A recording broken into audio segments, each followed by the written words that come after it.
Welcome to Joe's Atmosphere. Cook your shrimp, please. All of a sudden, my shrimp pan is burning up like a smoke fest. All right, go. In 5, 4, 3. That's tomorrow, and that is it. Okay. In 5, 4, 3. That's tomorrow, and that is it for us today. And we will leave you with a. I can't do it. Okay. We'll do it live. Okay. No. We'll do it live. Fuck it. Do it live. I'll write it, and we'll do it live. Right. Fucking thing sucks.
Let's fucking go! Let's fucking go.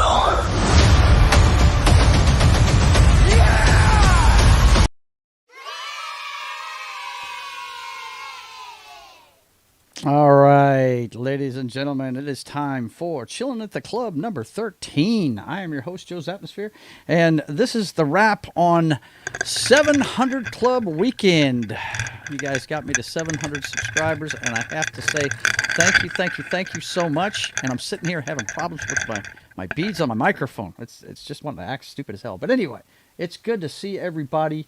We got a few subjects to talk about tonight, but this is the chill stream where we just hang out and talk to each other. And I've got one thing to say to my buddy Knock, who's watching his beloved Broncos kick the poop out of the Cowboys right now.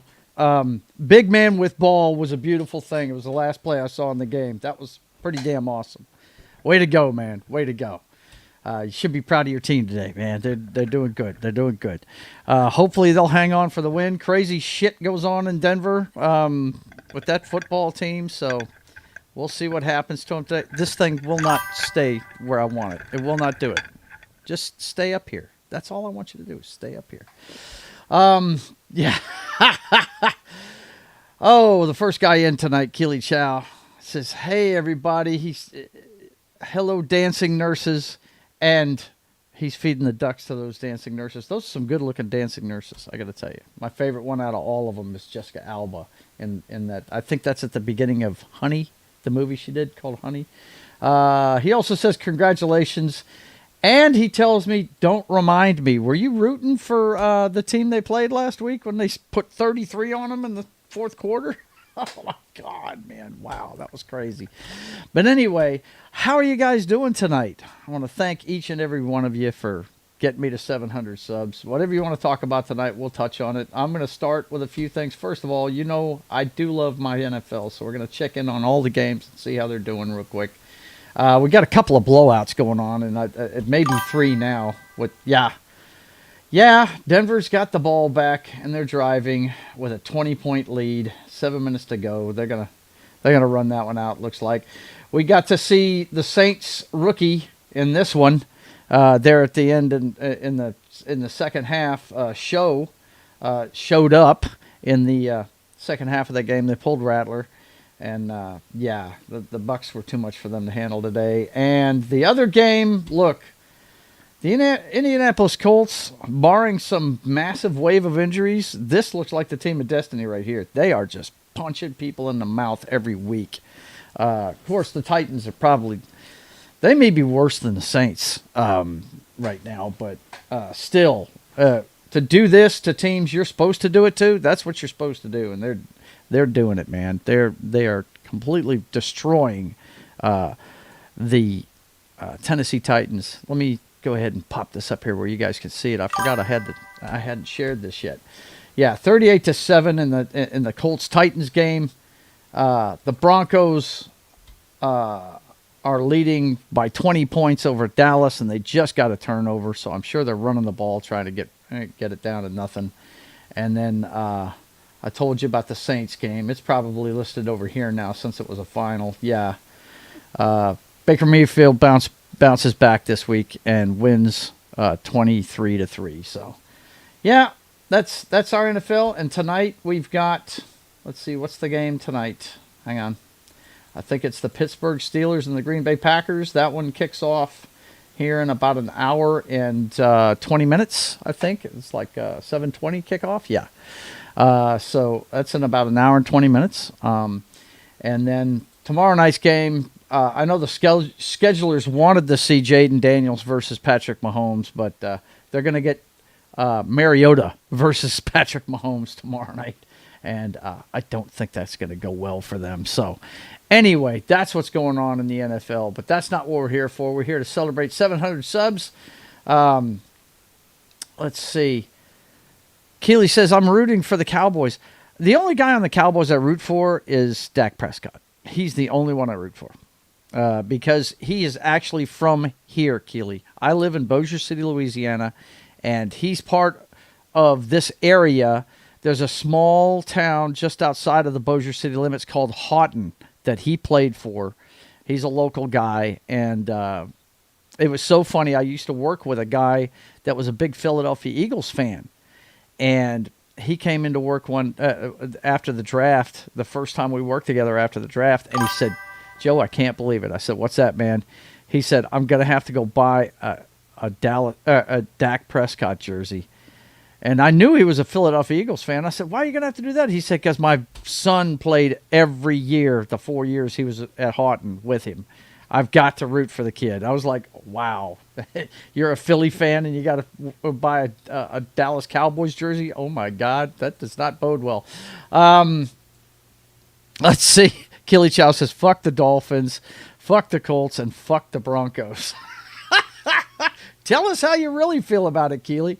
It sucked to be an Atlanta sports fan right now. At least I'm not a Hawks fan. Yeah, well, look, the NBA is going to have a tough time, and we're going to talk about that tonight.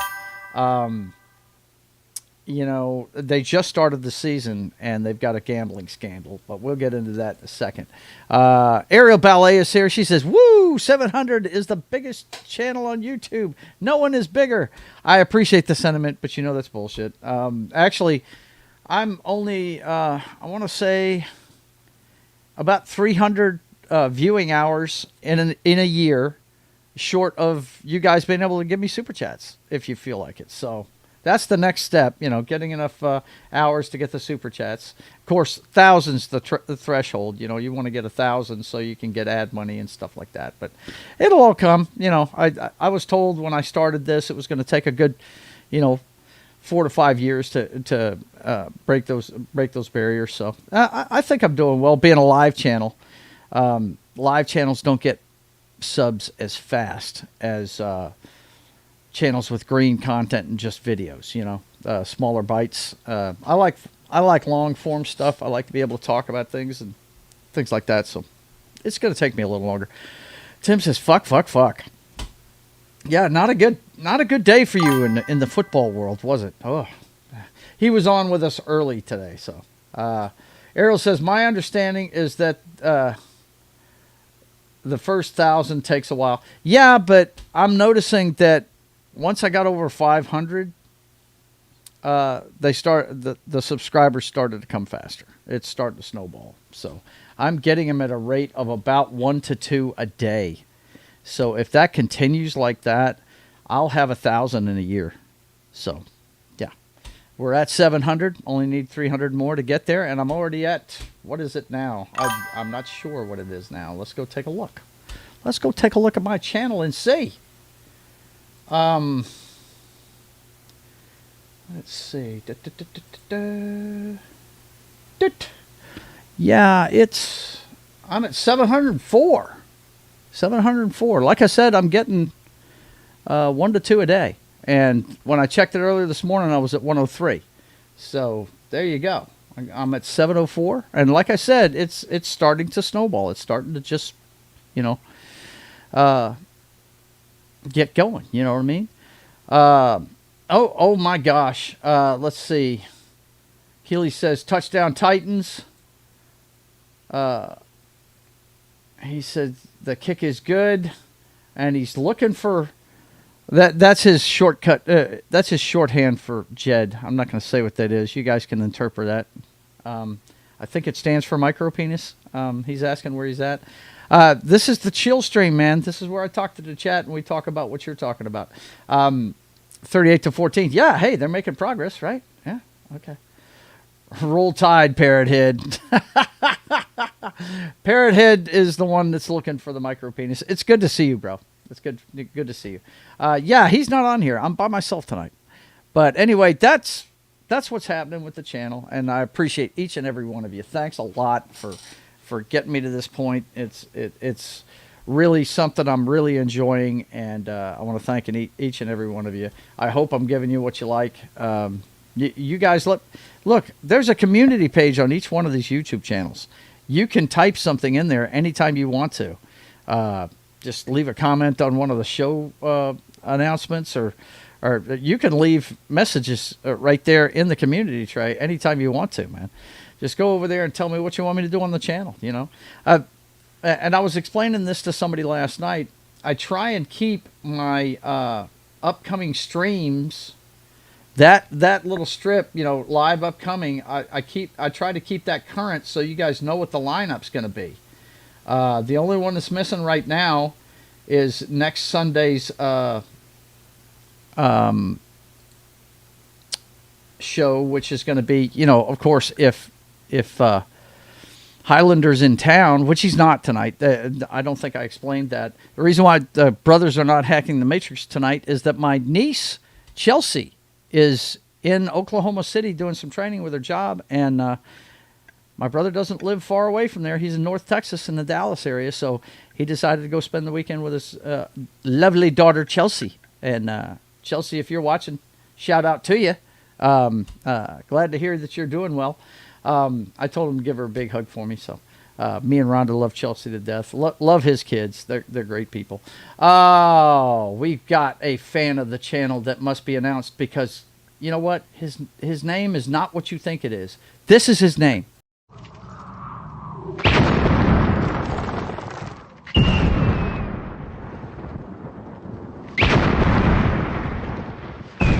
There are some who call me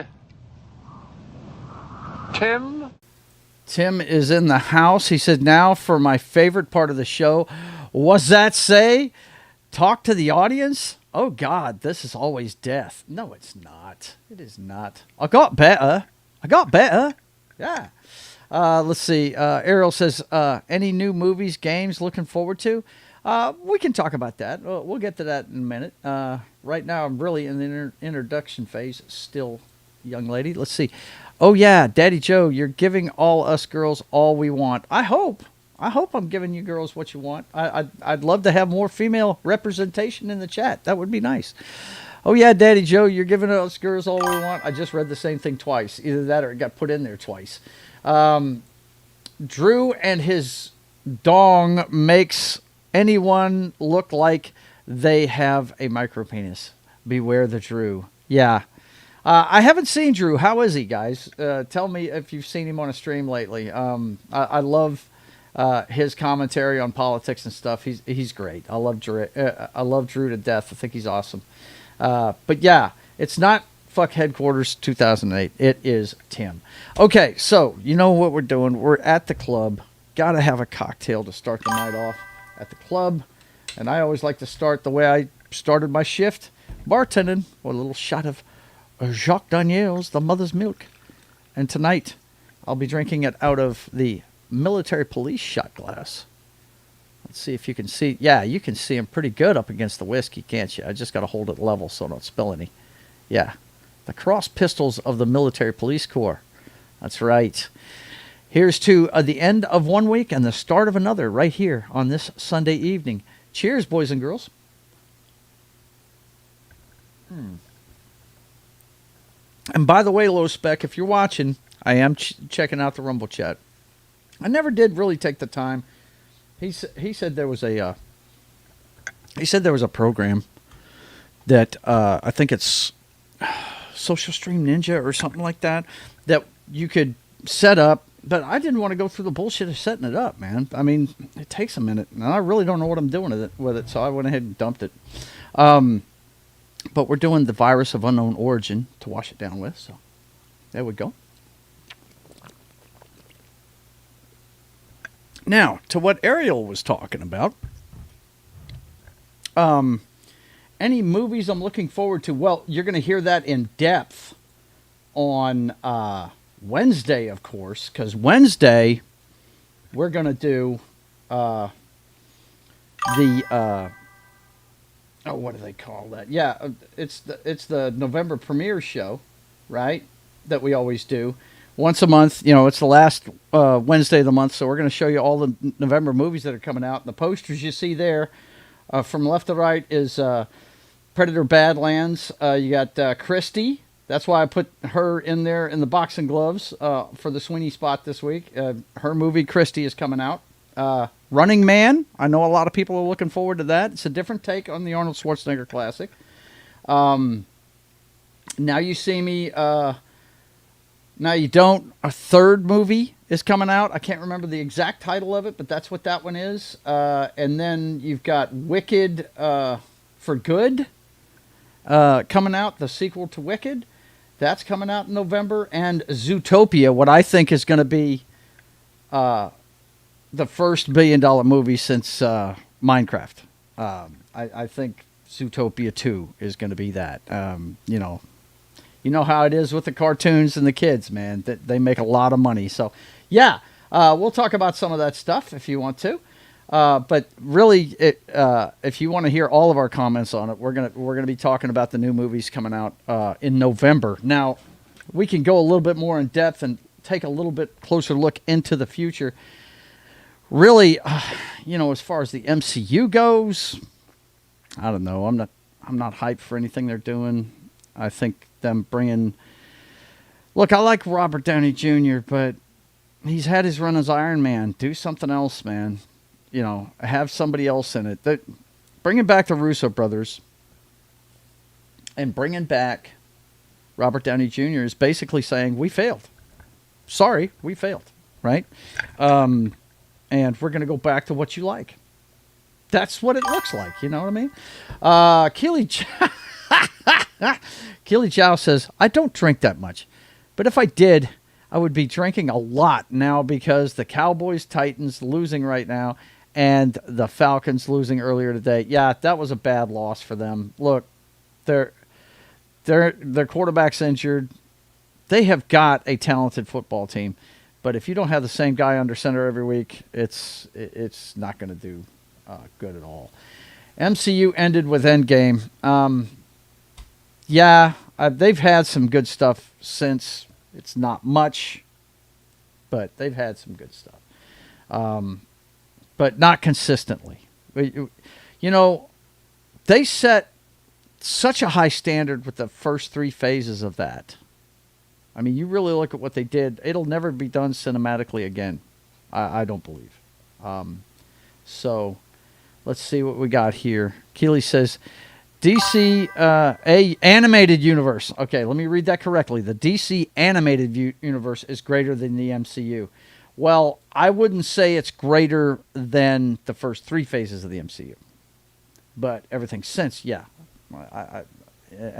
You know me, I haven't seen much of it. If I was going to start with it, I'd probably start with the Batman animated series, I think. But anyway, let's get into what Ariel was talking about, the new movies. Let's take a look at the coming soon. I mean, is there anything worth getting fired up about? Let's find out. Let's go ahead and reset the size of this real quick so I can see what's going on, and then we'll make it bigger for the audience here in a second. Let's see. Born today, coming soon. Here we go, coming soon. Now, Halloween night, they've got Begonia coming out, and that looks like it might be. I haven't seen their last movie together, but it's the same director that got Emma Stone her Oscar last year for playing that Frankenstein type, chick that it was basically a child in an adult's body, and she found sex and thought it was awesome, right? But anyway, this one sounds pretty cool. 2 conspiracy-obsessed young men kidnap the high-powered CEO of a major company, convinced that she is an alien intent on destroying planet Earth. That, I mean, just the premise sounds pretty wild, man. It sounds pretty wild. Everything I've seen about this makes it look intriguing. I like the cast. I like Emma Stone. I like Jesse Plemons. Now, the last time I saw him, he was in, and he looks like he's lost some weight, guys. But the last time I saw him, he was in Civil War. If you remember in that movie, he was the guy asking, "What kind of American are you?" and shot at him and shit, Yeah, so I like that guy. He's pretty good. I like Alicia Silverstone. I can't believe she's in this movie. Wow, she hasn't done anything in a minute. So yeah, it's got some good people in here. Really looking. I may pay to go see this one. I may go down to the Robinson because I'm sure the Robinson will have this one. This is one of those off the beaten path movies, I mean, it's going to be in wide release, I'm sure. But the last movie he did wasn't in wide release, so that one I could see paying to go see that one. Predator Badlands, I don't care. I haven't watched any of the Predator movies since Predator 2. I mean, they had... Now, let's think about this. The Predator is basically a being that goes to different planets and goes hunting. And they made it in a city. No. A hunter wouldn't go to a populated area, if you understand what I'm saying. No. They would do it in a... the first Predator movie was awesome. It's one of my favorite movies. It's great. It's not my favorite Arnold movie, but I have not watched anything since. I hear Prey is good. I hear I should check that one out. I didn't watch Predators. I think they made a third Predator sequel back in the day. I just, no. Well, once I saw Predator 2, I was like, no, that's enough. Let's see. Now watching Cowboys Broncos. It should be over pretty quick, man. I mean, they're not going to climb that hill. Let's check in on the games real quick, and we'll see. Yeah, they've scored again. That game's over. Why are you even watching that, bro? I mean, there's 2.5 minutes left. That game's over. It's done. That was finished. They're not scoring 20 points in 2 minutes. They'd have to get the ball back twice. That's no. What happened last week with Denver winning that game was the rarity. Okay, boys and girls, it doesn't happen every weekend. But anyway, yeah, all those games are final. All the teams that won going away. So there you go. That's how your afternoon went. The Colts won, the Denver Broncos won, and the Tampa Bay Buccaneers won. So there you go. You've had your report. Okay, let's get back to this. Yeah, so I'm not interested in Predator Badlands. Nuremberg could be interesting, but it's one I wouldn't pay to see. I'd wait until it came on streaming. This one here, it's got Rami Malek, who's won an Academy Award. It's got Russell Crowe, another Academy Award winner. It's about the Nuremberg trials. So a WW2... hang on. Let me pause this because they keep striking me for having trailers playing in the background. A World War II psychiatrist evaluates Nazi leaders before the Nuremberg trials, growing increasingly obsessed with understanding evil as he forms a disturbing bond with Hermann Göring. I don't know. I guess that's how you pronounce it. I butcher these names, but I do like the cast. Let's see who else is in the cast. Karl Archleitner. Archleitner. I don't know who that is. Looks like a bunch of people I don't know. Colin Hanks is in here. I do like him. He's a good character actor. He's not the big presence that his father is, but he's a good character actor. Michael Shannon, dig him. He's good. Richard E. Grant, another great one. John Slattery. Yeah, we've got some good actors and actresses in here. Yeah, this should be a decent movie, but once again, it's something that I would wait until it was on television before I'd watch that. So, yeah, that I'm not going to run out and see. The only one I've seen that I would be interested in going to see is maybe Begonia. Christie, that's a biopic. I'm gonna wait for TV for that. You know that. We are big fans on this channel. You know that of Sydney Sweeney, but. And me, not so much her looks, me more her attitude. I do like her attitude on things. I think she's very based and very cool. Tells the story of Christy Martin, the most successful female boxer of the 90s. And she put on pounds for this and everything. I hope she does well with it. The reviews have been up and down from what I've seen. Let's see what kind of rating it's got on here. I'm not sure if it's got... well, it doesn't have any ratings yet. 76 people dig it, but the rest of it's all spread out. But then again, it hasn't really come out yet. But the people that have released reviews, they've been up and down. Nothing major. Yeah, Sydney Sweeney, Hello Nurse. And yeah, he can't control himself anytime Sydney's on the screen. You have to excuse our good friend Keely Chow. He roots for the Crimson Tide of Alabama, which I can respect, but he can't control himself around the girls. Oh my gosh. But I'm just looking here. This all looks like Hallmark Channel shit. Then we get down to the 14th. That's when Running Man comes out. The premise now is they're going back to the source material, basically. The short story by Richard. I think it was Richard Bachman he wrote this under.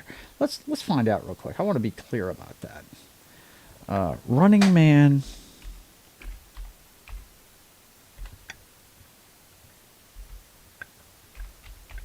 Author. Watch, it's going to say Stephen King. Okay, the author of The Running Man is Stephen King, who wrote the novel under the pseudonym Richard Bachman. So this is one of the Richard Bachman books. He wrote this a while ago. Of course, he had a pseudonym back then. What is this? Ballad of the Running Man? Running Man. The one that he wrote is where? Film and television literature. Where's the one he wrote? Yeah, by Stephen King under the pseudonym. Yeah, there we go. There it is right there.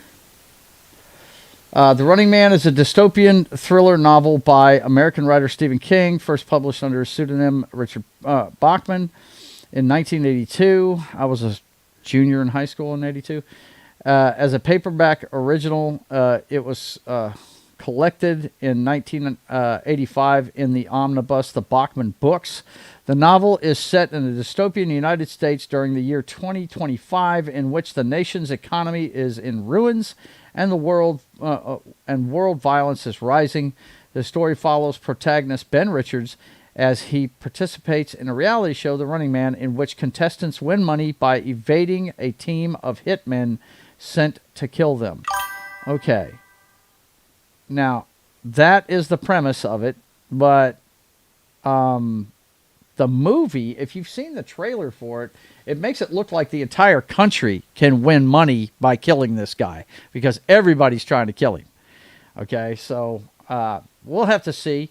We'll have to see what that's like and what. Yeah, I told you.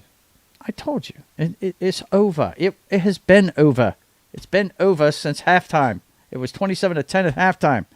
Anyway, this one right here, it looks like it's a different take from the Arnold Schwarzenegger one.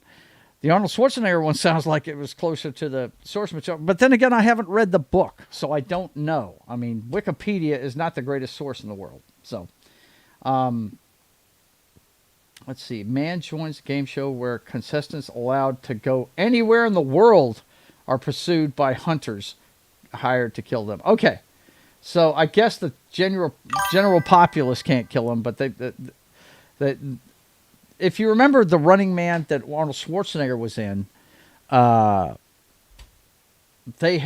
it was actually a map they were in, and a lot of people forget this. Hang on a second. Let me go ahead and pull that up. We'll leave this here, but we'll go ahead and pull it up on another page. The Arnold Schwarzenegger one, they were in a map that they had to stay in, and if you remember correctly, there was a... Hang on a second. Pause that. Close that. There we go. Okay, so there was a map that they had to stay in, and they had hitmen that were coming after him. My God, this girl was gorgeous, by the way. Maria Conchita Alonso. Oof. My God, sweetness. Yaphet Kotto, Jim Brown, Jesse Ventura, Erland Van Leyt. These guys were all hitmen that were going to kill him, but they were more like wrestlers. They were over-the-top characters is what they were. And but one name in the cast that people forget about is Mick Fleetwood. That's right, Mick Fleetwood. And who does he play? He plays himself. He's the leader of a resistance against the government that's running this game to keep the populace under control. And if you remember this movie, it's kind of prophetic because it's the first use of deepfake and all that good stuff, you know. The way they set up Ben Richards, because there was a food riot going on, and he didn't want to fire on the crowd, but they released a tape that made him look like he was firing on the crowd, you know. Yeah, that kind of thing. Anyway, Mick Fleetwood is the leader of the human resistance against the friggin' government. And he finds them inside the game zone. I thought that was a neat thing in it. You see that every once in a while in these post-apocalyptic movies and dystopian future movies. Like, for instance, Tom Petty played himself in The Postman with, what's his name? Kevin Costner. Okay. And by the way, that's a movie that I dig. I really love that movie. But getting back to The Running Man, I really hope this one does well because I like Glenn Powell.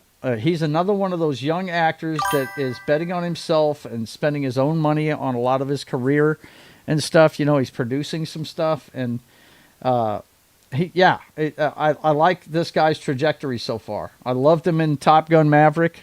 I dug him in the movie he did with Sydney Sweeney.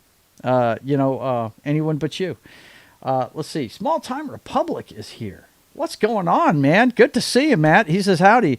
Unsurprisingly, Richard Dawson kisses a woman in Running Man. Yeah. Unsurprisingly, yeah. That's a joke. He was notorious for getting handsy with the ladies. Amelia Jones, I don't know much about her. She's pretty. Lee Pace is a good actor. I like him.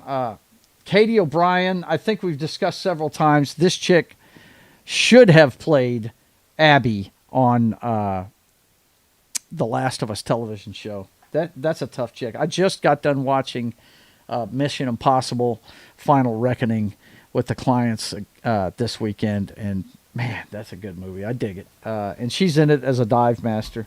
Josh Brolin's always good in everything he does. William H. Macy, I haven't seen him do anything in a minute, but apparently he's going to be in this. Michael Cera, oh my God, he's funny. Coleman Domingo. Now, this guy has had quite the career so far. The first time I saw him was on Fear the Walking Dead, which got stupid before the end of it. But this guy's a really good actor. Enjoy him. So it's got a good cast. I hope it does. Sean Hayes is in this. Oh, my God. From the Will and Grace gays. Listen to me. Will and Grace gays. No, not Will and Grace gays. Will and Grace days. That's just Jack, right?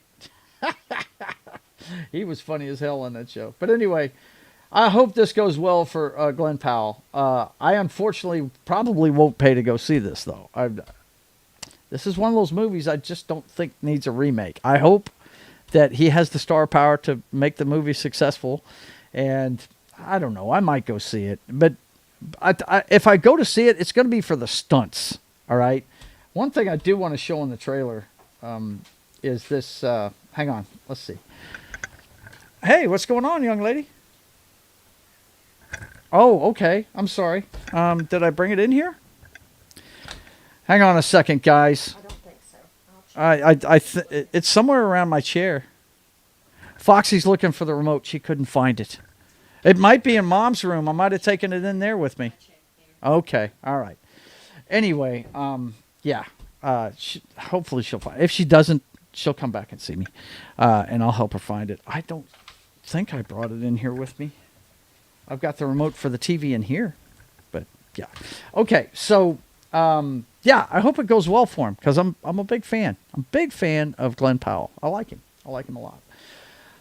Okay, let's see. We'll leave that stuff up, but I want to get into this. The NBA scandal, guys. This is bizarre. Oh, I'm typing in the wrong place. Let's see. Get the chat back up here. Okay. Let's see. NBA scandal.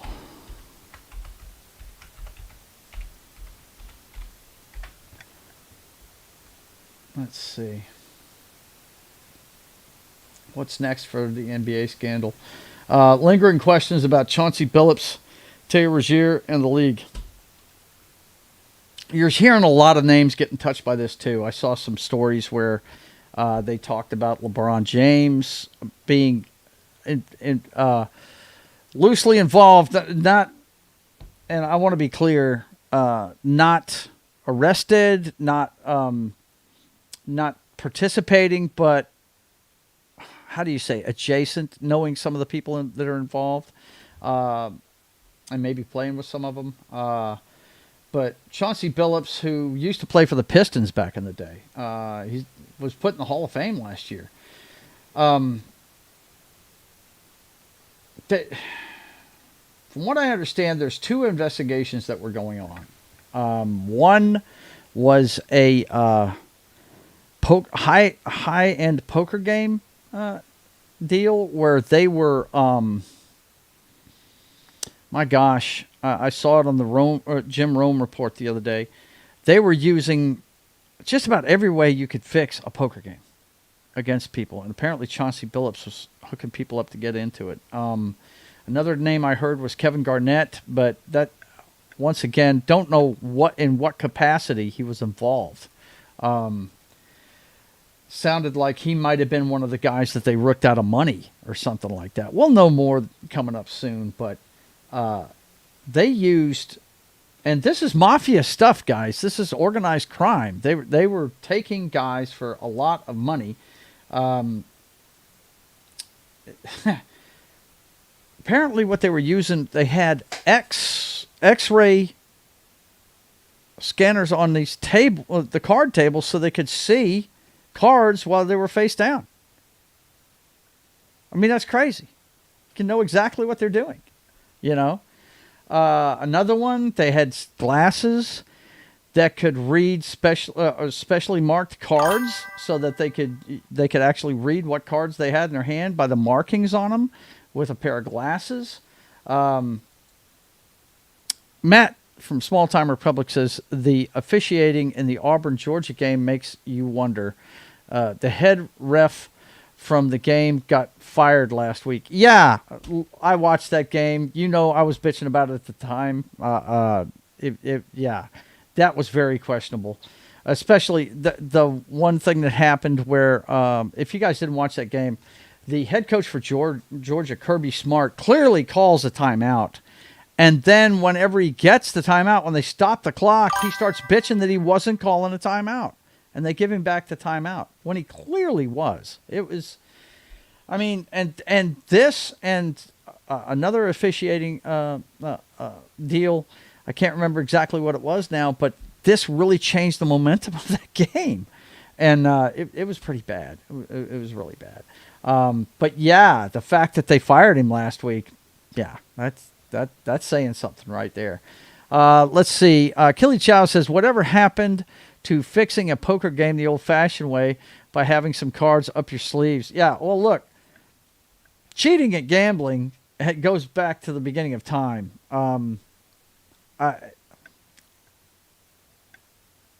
Okay, you guys know that this is a subject that's I know a lot about.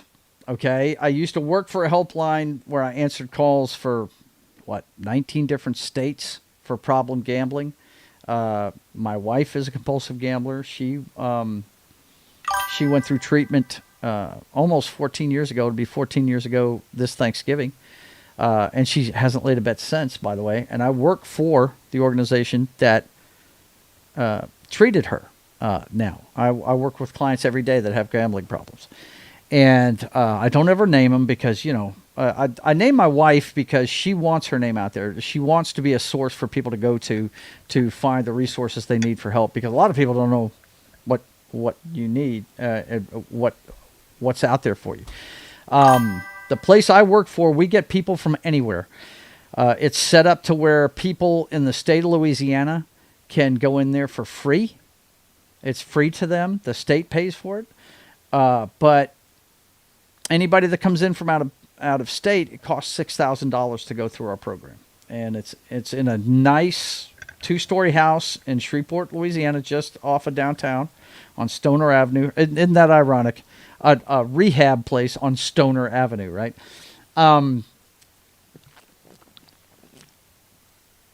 But I deal with these people all the time, and I feel bad that they feel like they have to have this stuff in their lives and are willing to just wipe out everything they've got just to recreate the initial high they had when they had their first big win.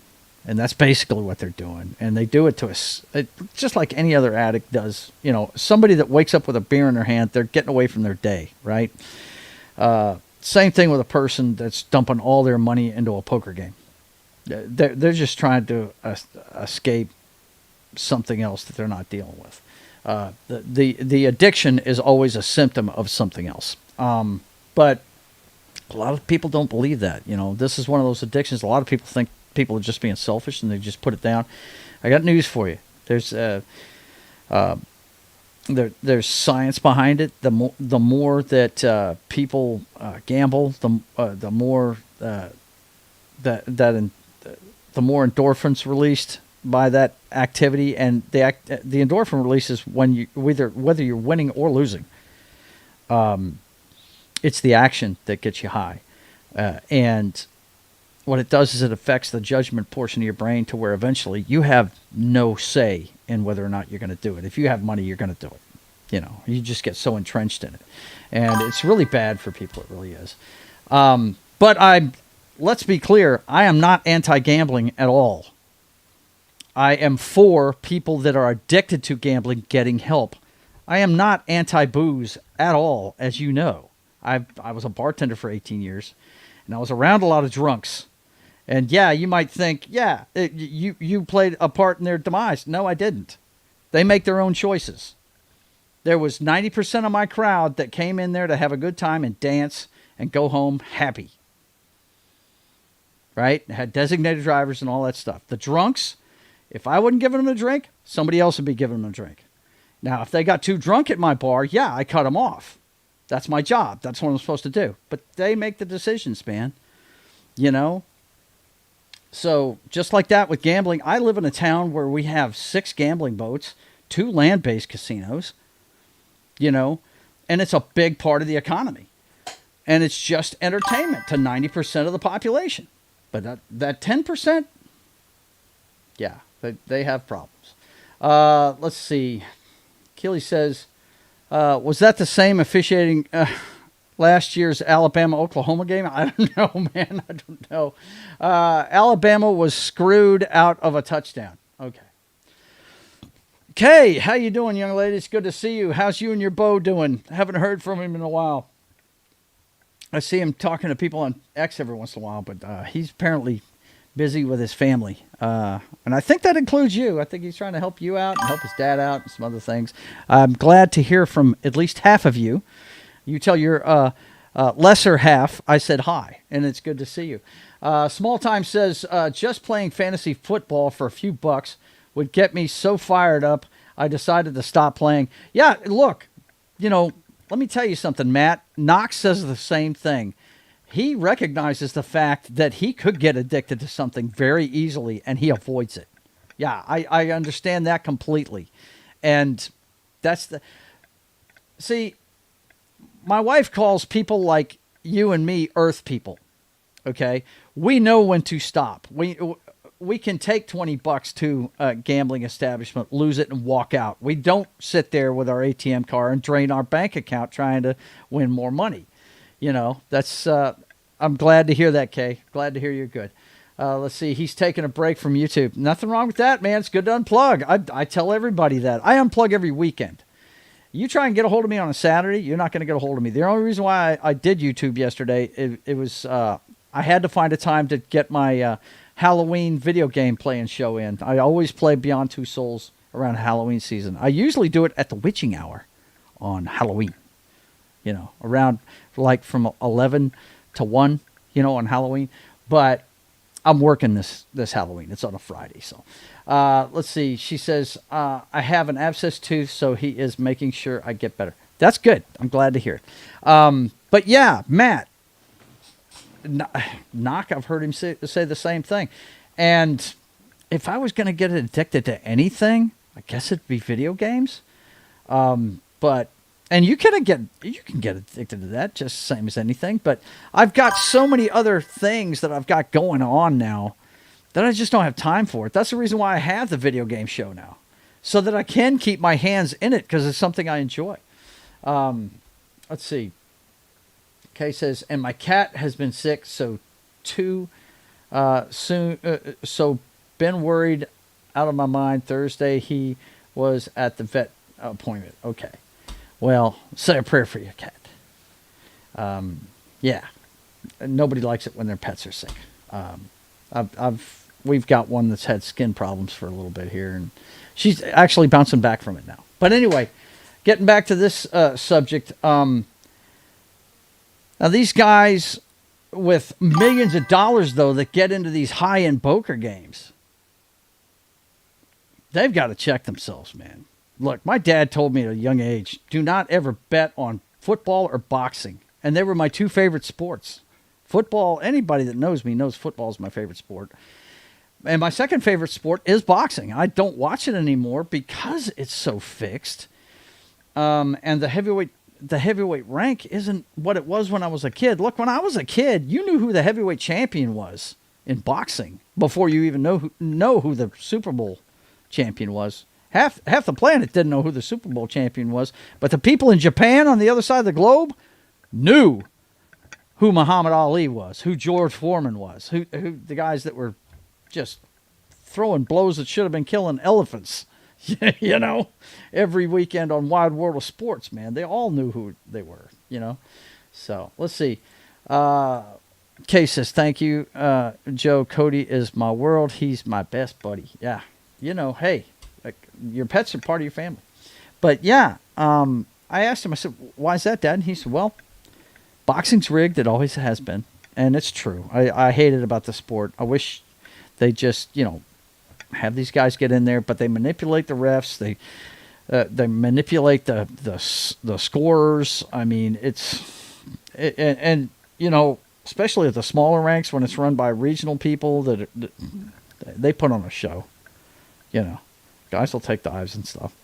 So you never want to bet on that stuff. I love watching it. I love the sport, you know, but I would never bet on it. I would never bet on it. And football, he said, no matter how good one team is over the other one, you never know where that oblong ball is going to bounce. You just don't know. So, yeah. But this story here, it's not going away anytime soon. This is an FBI probe. One's on high-end poker, and it has a lot to do with organized crime, too. But the tools they were using, these special glasses to see marked cards, X-ray scanners to see cards on top of tables, and also they had a camera inside the deck shuffler to see what was going on. You know, these mechanical, the automated card shuffling things. They had cameras inside those things. I mean, they were rigging a game any way they could. And let me tell you, when it comes to gambling, the house is always going to make its money. There's a reason why casinos are in business. The odds are in their favor. You know, that's why they call it gambling. You're not gonna walk out of there with a ton of bread every time.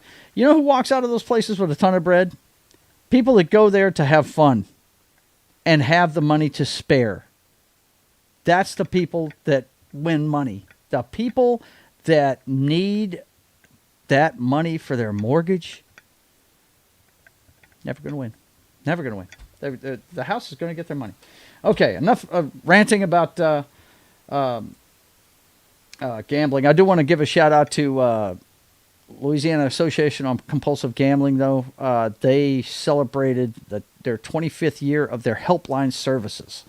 And that's answering calls for compulsive gamblers. So good on them. I went to their dinner last night. I used to work for them. I worked for them for about a year and a half before I went to work at Core as a resident manager. This is all after my career at Libby Glass as a furnace tech.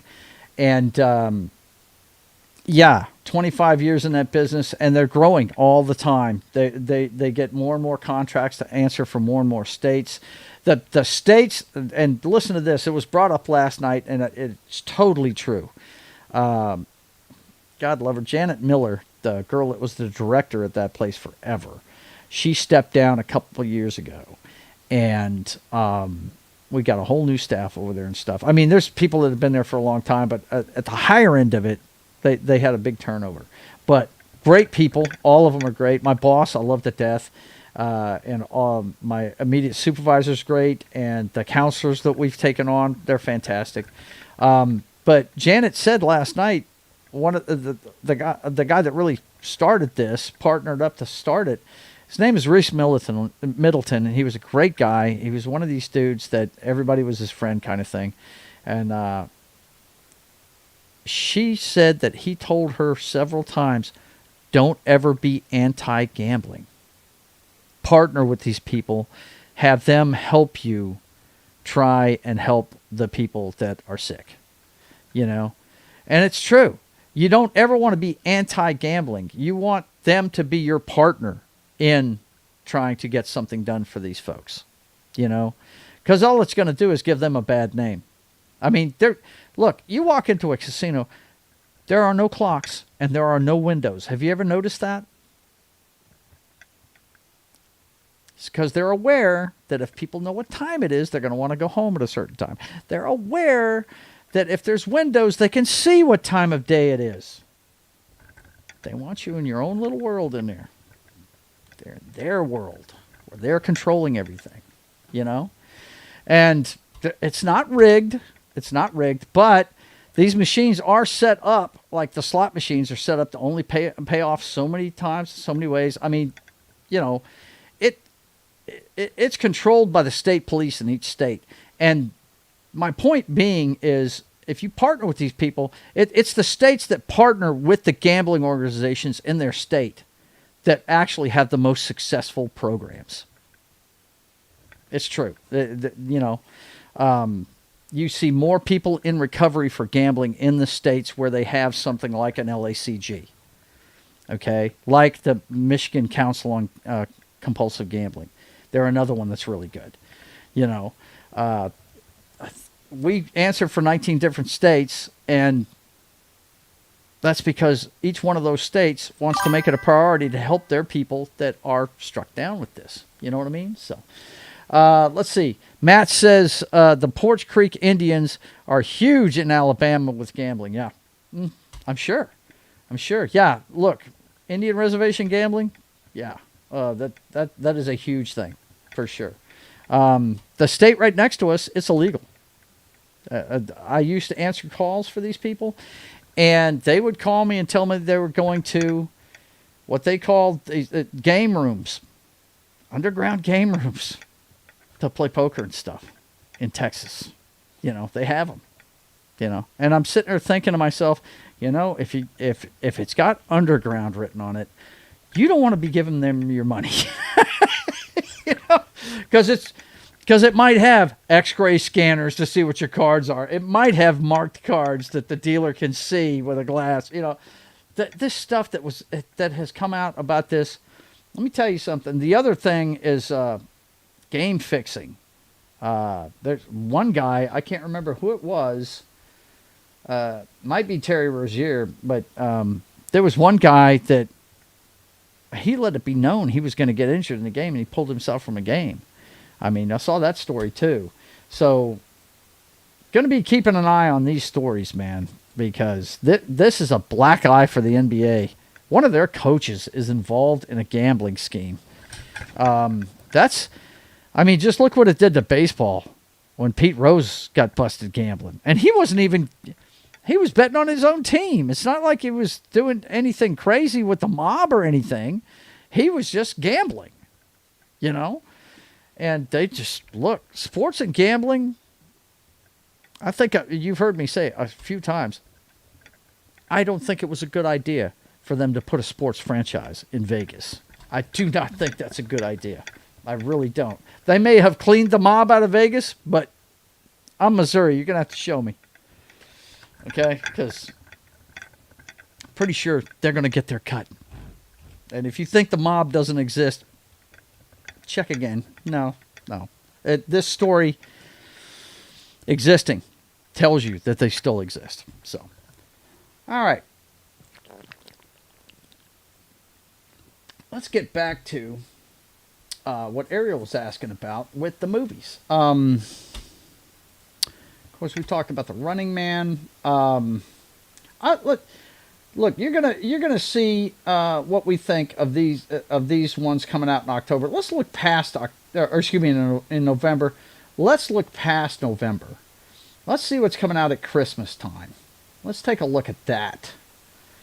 And of course, at the end of the month, and every one of on State of the Atmosphere, we look at the movies that are coming up. So, let's see. Keely Chow Says, remember when the Chicago outfit ran Chicago?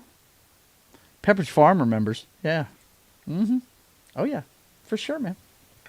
And you know where the... Get this. You know where one of the biggest places those guys used to get away from it all at? Do you know? Hot Springs, Arkansas. There are several stories down there about their bathhouse row in that town, and Capone coming down there, and all the rest of the mobsters too, man. Yeah, that was a big resort for them to get away from their businesses and get away from it all. Was in Hot Springs, Arkansas, man. Okay, so let's take a look here. We got Secret Agent. I don't know what that is. It says crime drama fantasy. What? Do we even know who this guy is? I don't know any of these people. Don't know. So, let's first of all, let's check our calendar. Let's go ahead and check our calendar real quick. We want to check the calendar and see what the weekends are in December. The weekends in December are on the Fridays. Okay, that is an opening Friday right there on the 5th. Okay. Five Nights at Freddy's 2 is coming out. So that should be a good one. The horror fans, hell, it was on streaming and people were still going to see this in the theater. The first one was so popular. Based on a video game, a horror video game. So, yeah, that should be, that one should do well. They're putting horror movies out fucking year-round now. It's crazy. Das Wolfen is here. What's going on, man? Good to see you. And, of course, you know, Das Wolfen is always asking that eternal question. What can I... That's what he's always asking. What can he do? You know what I mean? I'll tell you what he can do. He can beat up the Washington Redskins tomorrow night. Or the Washington Commanders, excuse me. Don't cancel me for calling them the Redskins. I wish they'd go back to that name, but that's just me. Anyway, it's good to see you, John. How you doing, man? How you doing?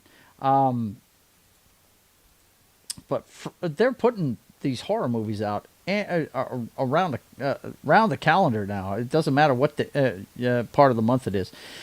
Keely Chow says, if it wasn't for Porch Creek Indians and the churches, gambling in Alabama would be completely legal. Yeah. Yeah, they're going to lobby to keep it that way. The Indians are. Well, the church is going to do that anyway. But, yeah, that's one thing I liked about when we started the gambling ball rolling, I think, in 91 here in Louisiana. That's when the boats came in. I think they allowed 20 in the state, and we got 6 of them up here. And it had to be on the river. Okay, couldn't be land-based. We have land-based ones now, but when it first started, they had to be riverboats. They had to be on the river. But one thing our governor did, hats off to him. I'd have to look it up and see who it was. It was probably, I want to say, what was his name? Foster, I think. He was definitely a conservative governor, but he said, look, you're going to give money to dealing with the addiction that this activity brings about. And we get some of our funding from the gambling organizations. They do. We partner with them. And I just detailed that at length, but I can't say enough about that. You don't want to be anti this activity. You want to partner with those people because they've got all the money that you need to do this stuff with. So that's what you should be doing. Let's see. Yeah. Das Wolfen says, what can I do? Yeah. You can root for your Chiefs. That's what you can do. Let's see. Keely Chow says, the out-of-state gambling interests also brought the politicians in Montgomery. Yeah. Also bought the politicians in Montgomery. That's not surprising. It's called lobbying. Lobbying is just a legal way of saying bribery. That's all it is. And so, yeah, that's not surprising at all. We have passed the hour mark, so it is time to get that second hour shot in. So you guys grab your cocktail of choice. You know what mine is. And I've got the military police shot glass. And I'm going to toast you thanks for getting me to 700, guys. And here's to beyond that. We're at 704 already. Keep telling people about the channel. We'll keep entertaining you. Yummy.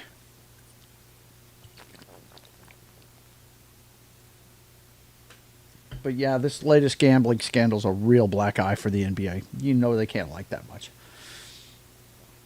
John says, just walked back in the house, missed all the games, but I am crushing my fantasy football this week thanks to the running backs Taylor of the Colts and Williams of Dallas.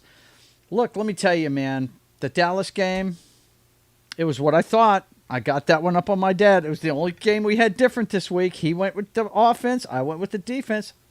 Defense wins championships, man. I knew. Well, the other thing that made me go with Denver was the fact that Dallas's defense is ass. It is horrible. They are bad.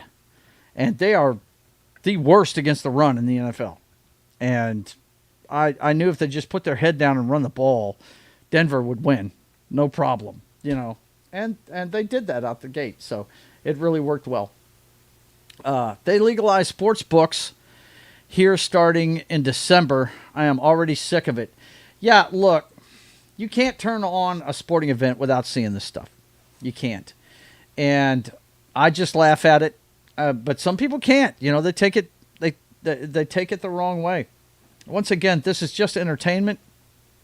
But they're finding new and ridiculous ways to get your money. And I just refuse to do it. It is just one of the dumbest activities, man. I can enjoy a football game without gambling on it. Let me tell you, I don't even play fantasy football. I started, it was right around the turn of the century this stuff started. And like in 2002, the first year I played, I rode David Boston and Sean Alexander to a championship, man. Sean Alexander was the running back for the Seahawks. Everybody knows about his career. It was very short, but when he was healthy for those 6 years, he's on a very exclusive list. Walter Payton and Emmitt Smith, two of the greatest runners of all time, the top two in career yardage as running backs, didn't even do this. Sean Alexander is the only running back in NFL history to score 15 or more touchdowns 5 seasons in a row. Now, it's a tribute to the line he had, because he had Walter Jones, who's in the Hall of Fame, and Steve Hutchinson. Most teams run to the right when they run. We ran left when we ran because of the left side of our line and how vicious it was. Those guys were maulers. They would destroy people. And his talent added with the line play in Seattle when we won our first NFC championship in 2000, I think it was 2004 season. Oh my God, we were destroying people. But yeah, I rode those two players. David Boston was a guy playing wide receiver for the Arizona Cardinals, and I picked him up on waivers, and he was just consistent. He got at least 10 points every damn week, you know. And I rode them both to a championship, you know. But I played about 2 more years, and I found myself rooting for wide receivers that were on teams I couldn't stand. And I'm sitting there rooting for teams I hated, like the Raiders, you know. Rooting for one of their wide receivers to get a bunch of points when I knew they were going to lose badly, right? And it just, I was like, I couldn't enjoy the game, so I quit playing it. Now, Matt said earlier that he quit playing it because he saw how addictive this could become, and he decided to put it down. And that's knowing yourself. Know thyself. If you didn't learn anything from the Matrix movies, know thyself is the most important lesson you learn in that one. Speaking of fixing sports events and BTAS, okay. I've had a couple of drinks. I don't know what that means. Does anyone remember the episode of Fear of Victory? BTAS. Don't know what that is. Small Time says, like Gail Sayers did a lot in a few years. Yeah, he did. Absolutely. Absolutely. And by the way, Keely Chow, if you don't remember, I don't know how old you are. I have a copy of Sean Alexander's autobiography, and it's called Touchdown Alexander, and it's got a picture of him in his Alabama Crimson Tide uniform running with the football on the cover of it. So, yeah, he came from your great school that you love so much. Let's see. Das Wolfen says, I am so glad that they finally shut down Myles Garrett. I was getting a little worried about Derek Thomas' single game sack record. Yeah, he was tearing it up today. He was getting after Drake May, man. Damn. Let's see. Leave my Raiders alone, Joe. Laugh out loud. Hey, I've got a rather nice portrait of Jim Plunkett and Jeff Hostetler that I drew myself right up here on the wall. Let me see. I'll have to turn my light off to show it to you, but I will do it real quick. Hang on.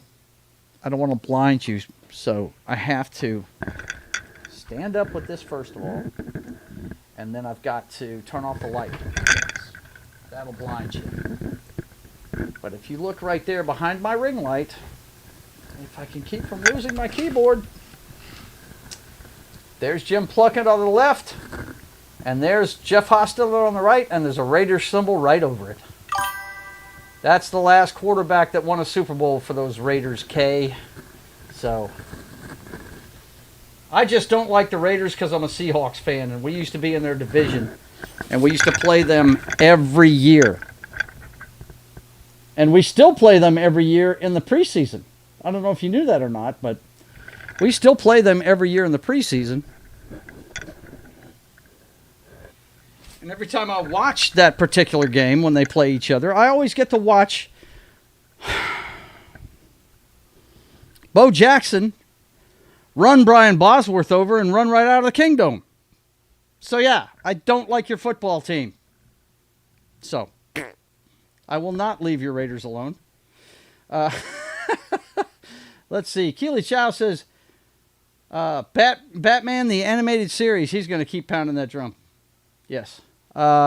Keely Chow also says, I am 42. Where is all this coming from? Yeah, you like that? Yeah, it's one. I did it for a friend of mine back in 1994, and unfortunately, he died of COVID the first year that was a thing. He had other lung problems. You know, he was one of those guys that, you know, it was going to happen to him. You know what I mean? Because he had lung problems anyway, and just didn't survive it. But the family got me that picture back. I didn't ask for it. They approached me through a mutual friend named Mike that I went to high school with and also bartended with. I drew this for an assistant manager that I used to work for at a place called Denim and Diamonds here in Shreveport. It's a big country bar, had an acre on the inside, biggest dance floor in town and stuff. Anyway, I went to work there. Even though I hate country music, they shut down the place the first bar I worked at called Cowboys. Within a month, I had to go to work there because all my people were there. So, yeah, I did that for him, and the family got it back to me. Let's see. Kay says, just joking around with you, Joe, but awesome. I love seeing your drawings. Yeah, and don't forget, guys, if you're going to get a commission, get it into me before December 1st. That's the cutoff, because I'm going to wrap all the drawing by December 7th and get them out, because you need at least 2 weeks before Christmas to get them framed, okay? So, cutoff is December 1st if you want to get a portrait done for that special somebody. Okay, let's see. Das Wolfen says, I did buy a couple of jerseys today. Got Bolton for me and Worthy for Allie. Nice. Very cool. Very cool. Where'd you pick them up at? Did you get them online or what? Let's see. He says, Raiders are just the worst. Nah, they're not the worst. I can at least respect them. First of all, they've kept the same uniform forever, guys. They've never changed their uniform, so I can at least respect that. I wish my Seahawks would go back to this one. That game between Tampa Bay and Seattle, the Bicentennial Bowl is what I like to call it, the Bicentennial Expansion Bowl. That was so awesome watching Baker Mayfield in those friggin' creamsicle uniforms. Well, they were all white, but still, the Errol Flynn logo on the side and everything. Yeah, that was cool, man. They aren't the same anymore, that's for sure. I just like joking around. Look, Kay, you stick with your team. That's what you're supposed to do in the good times and bad. Matt says, the Bo play was great, but a little overrated. Well, it's the fact that he ran through the end zone and down the tunnel. That's why they keep showing it, man. He just ran right out of the kingdom, right? Keely Chow says, I didn't like Bo Jackson when he was running over Alabama's defense. Roll Tide. Who did he play for in college? I don't remember. John, didn't he play for the Kansas City Royals? Or was it the White Sox he played for? I don't remember who he played for in baseball. You guys help me out with that. I don't remember. But he was a two-sport guy like Dion was. Let's see.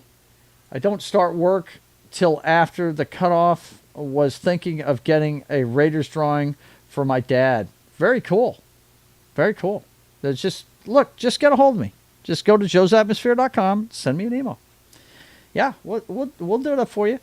It's $75 a face, depending on if you want a portrait or not. If you just want the logo, I can do that for $75. That's no big deal. Just get a hold of me, and I'll be glad to help you out with it. Let's see. A guy at church sells them. Okay, I got you. Keely Chow says, Raider Nation goes where the Raiders go, whether it's Oakland, L.A., or Vegas. That is a fact. They do.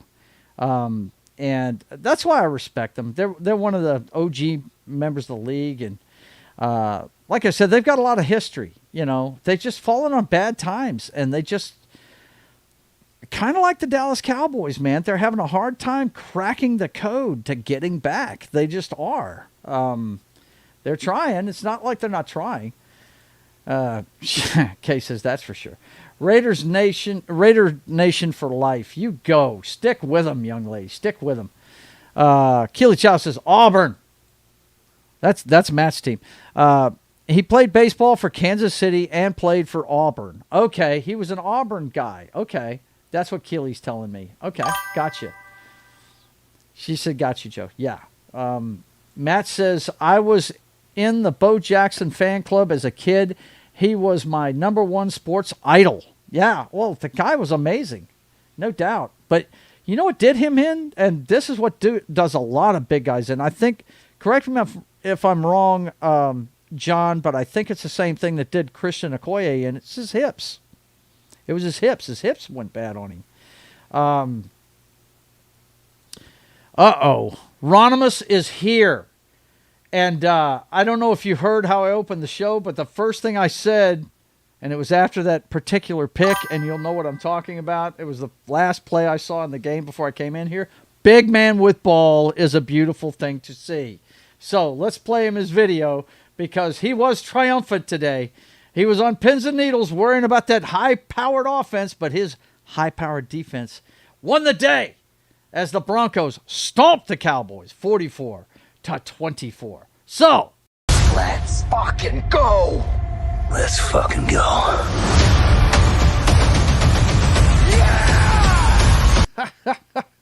I was very glad to see it, man. That was very cool. And I talked to you pregame. That's the one game I had different from my dad. I'm one more game ahead of him. One game at a time. I'm just taking a little bit of a lead on him. I'm going to get him this year. He's won it 3 years in a row. I'm getting him this year. I'm telling you. They are the Oakland Raiders to me. Always Las Vegas Raiders just doesn't sound right. Yeah, I know. But that's where they're at now. You're going to have to get over it, young lady. Let's see. Real Das Wolfen confirms what I said. Yeah, Christian Okoye is another big back that had a very short career because of his hips, man. Those big guys just don't last long. They don't. I mean, it's the smaller, more compact guys that really, I guess, the closest thing to Emmitt Smith I've seen these days, I would say, is Taylor. Taylor is that kind of back. He could have that kind of career. He's been doing it for a while now. And wow, did you guys see the 80-yard touchdown run he had today? Holy shit, that was awesome. That was really cool. Keely Chow once again says, fuck the Dolphins, fuck the Colts, and fuck the Broncos. He was rooting against all of those teams today because he roots for the other team. But, hey, that's just the way it goes. That's the way sports go, man. You know what I'm saying? All right. Matt says, it's amazing Henry has stayed healthy as tall as he is. No doubt. He's doing something that most big men can't do, and that's have longevity. He just hit the 30 wall before he went to the Ravens, so we'll see how it goes. I don't see him running at 35.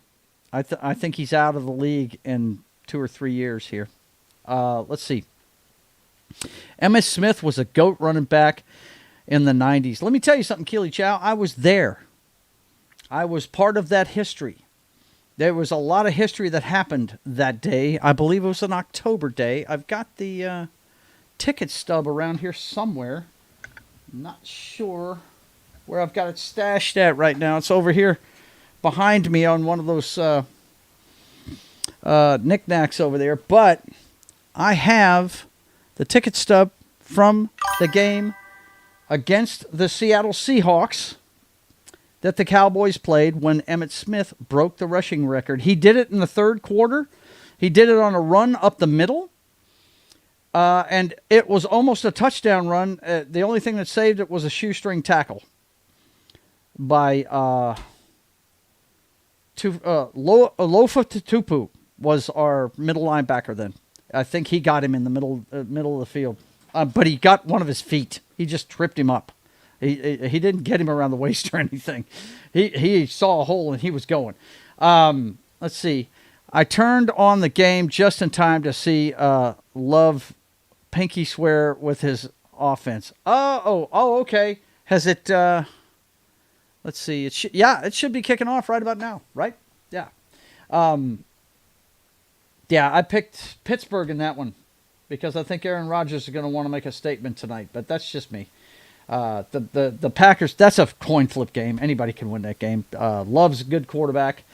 The Green Bay Packers, they keep making a big deal of the fact he's 27, and Favre won it when he was 27, and Aaron Rodgers won it when he was 27, so they're thinking this is the year they got to get better. They got to get better. But anyway, I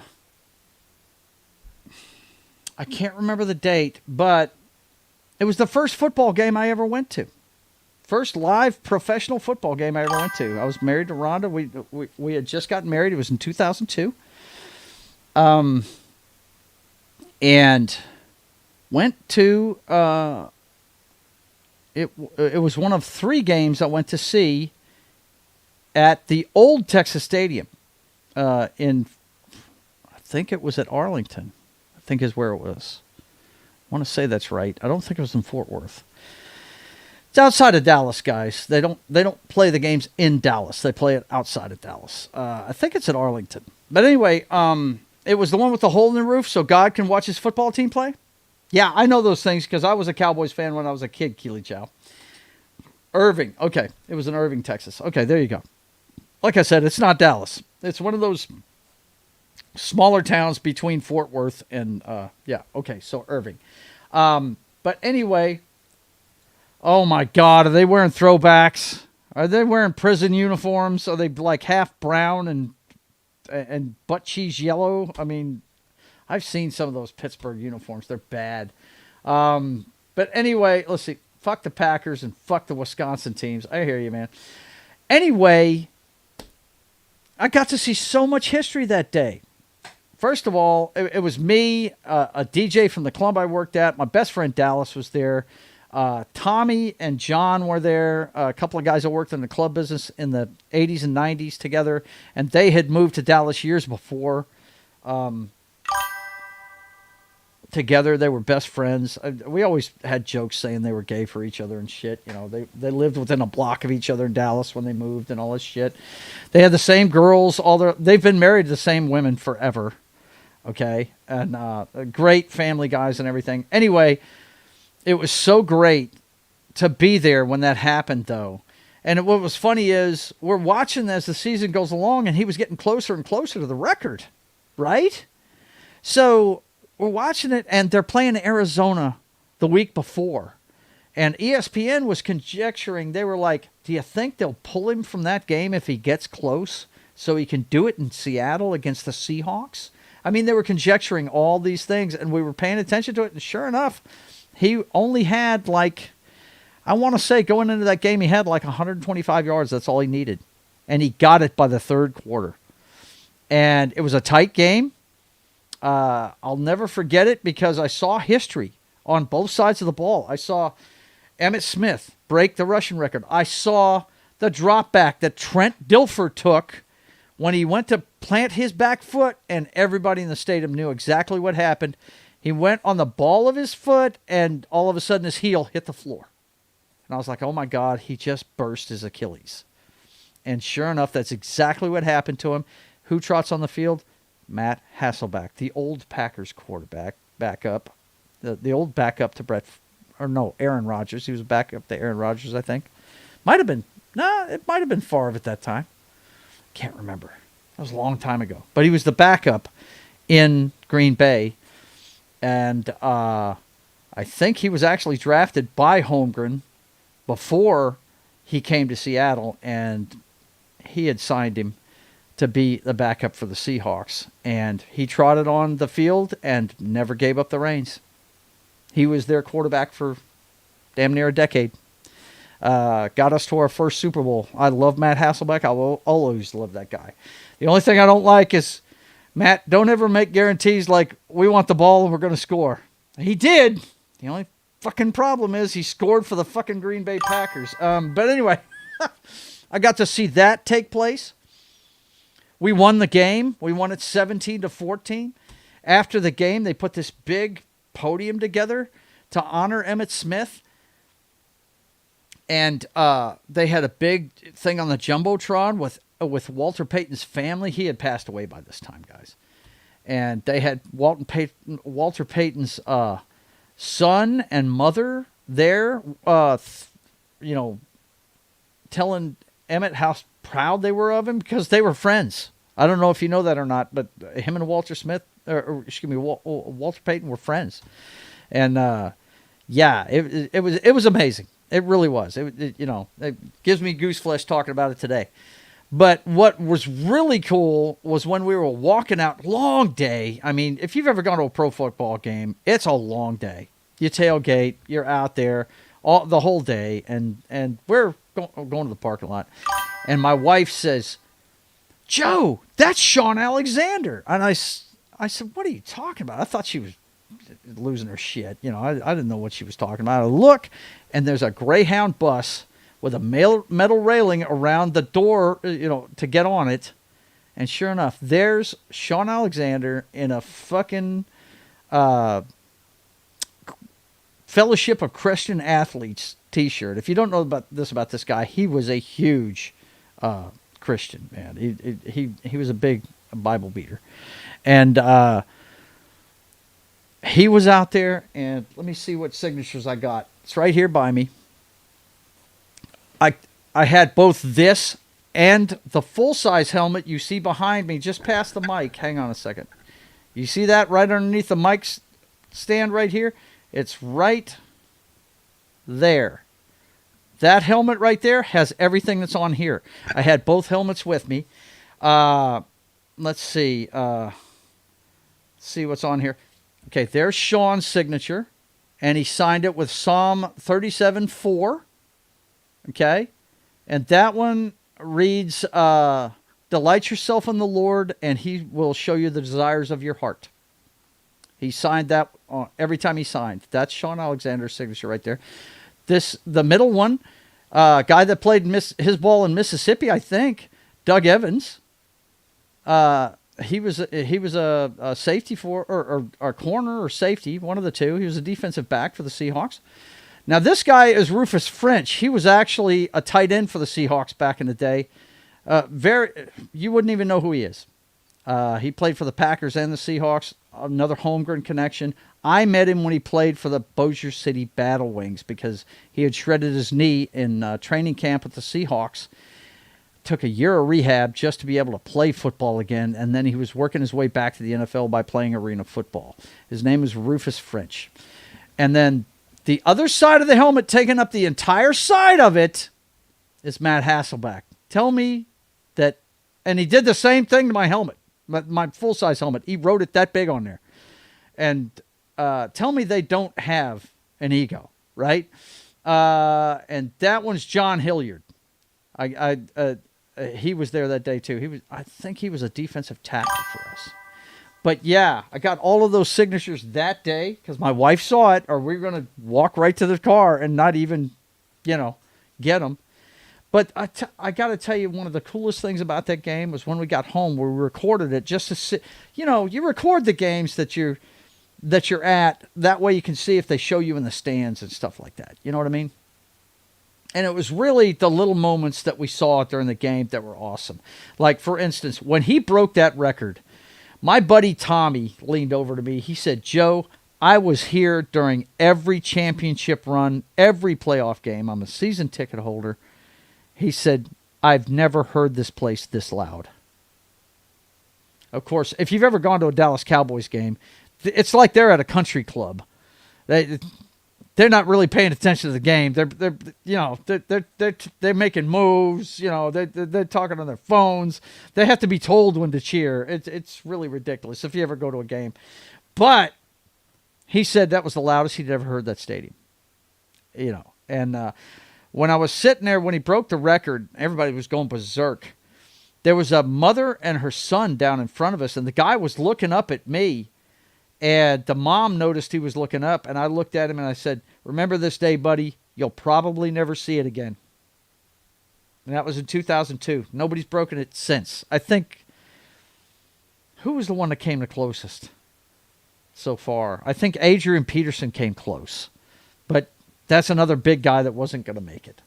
And I don't think you're going to, I really don't think you're going to see it. It's going to take a guy like a Taylor from Indianapolis, a guy that does it year after year after year. It's just, there's too many running back by committees now. I don't think it's ever going to get broken. But one of the coolest things, though, when we got home, and this is something, we saw some stuff on the sidelines and things, but, you're really paying attention to the coach when you look at the sidelines and stuff. One of the coolest things about that game was, got home, we're watching the tape, we see where he scores the touchdown, and he's high-fiving everybody, and yeah, it's on, it's awesome. We're going to win this game, blah, blah, blah, blah, blah. It's awesome. Well, Moose Johnston, anybody who's a Dallas fan knows who that is. He was the fullback running in front of Emmitt Smith forever. And he was on every one of those championship teams in the 90s. And he was covering the game that day. He was the color commentator. And when he broke the record, he had his CBS, I think it was on CBS. Back then the NFC was covered by the CBS. And he had a CBS yellow jacket on, and he went down to the sidelines to congratulate him, and a cameraman went with him. Oh, I get choked up talking about this because Emmitt Smith is sitting there high-fiving everybody. He's super macho, and he turns around, and he sees Moose Johnston. And he started bawling like a 12-year-old with a skinned knee. And he hugged him, and he said, man, I couldn't have done this without you. His entire tone changed. He was so grateful to see Moose Johnston on the sideline, who had been retired for a few years. Because anybody that knows the fullback position, once again, they're big guys, and they don't last long. Because they are the hammer. They're the guys that go in there and take on the defensive tackle that's going to hit their running back, or the linebacker that's going to hit their running back. They have very short careers. Okay, let's see what we got in here. Martin is here. He says, greetings, my excellent friends. Very good. And he says, hello, Joe. Hello, Martin. It's good to see you. It's really good to see you. Let's see. Everybody's saying hi to each other. Of course, Matt's in here. But yeah, that was a great day. It really was. What? No Womack? Now I am surprised. he doesn't show up usually on Sundays. And first of all, he's across the pond, and it's late for him. But yeah, most of the time he doesn't show up on Sundays. Yay, Rodgers got sacked. Woohoo! That'll work. Yay. Everybody's pulling for the Packers, I'm sure. You're all Rodgers haters. I like Mike Tomlin. I'm pulling for Mike Tomlin tonight. I like him. I'm not a Pittsburgh fan because, like I said, I was a big Dallas Cowboys fan when I was a kid, and they beat us twice in the Super Bowl in the 70s. And when I become a Seahawks fan, who do we run into the first time when Matt Hasselbeck and Sean Alexander take us to the Super Bowl? It's fucking Pittsburgh. And I know why they did it. I know the bus was the face of the NFL at the time, and it was his retirement tour, and Ben Roethlisberger had talked him into playing one more year, and it was in his hometown, and we put 500-plus yards of offense on those fools and came away with 10 points. And every time we got in the red zone, flags flew like crazy because they knew Sean Alexander was going to score. It was a proven fact. I just got done outlining 15 or more touchdowns 5 years in a row. He's the only man in NFL history to ever do that. They threw flags like crazy when we got in the red zone. I knew. Look, my brother was so pissed by halftime, he was like, I don't even know why we're watching this game. They're clearly trying to make it where the Seahawks can't win it. They want to give this to the Steelers. And, of course, half the drunks in the room are like, Steelers are better. Blah, blah, blah. We're sitting there watching this going, are you serious? I knew they'd gone overboard with it, though, when Matt finally throws the pick in the fourth quarter trying to bring us back. And he makes the tackle on the return the guy's making. And they called him for blocking below the waist. A personal foul.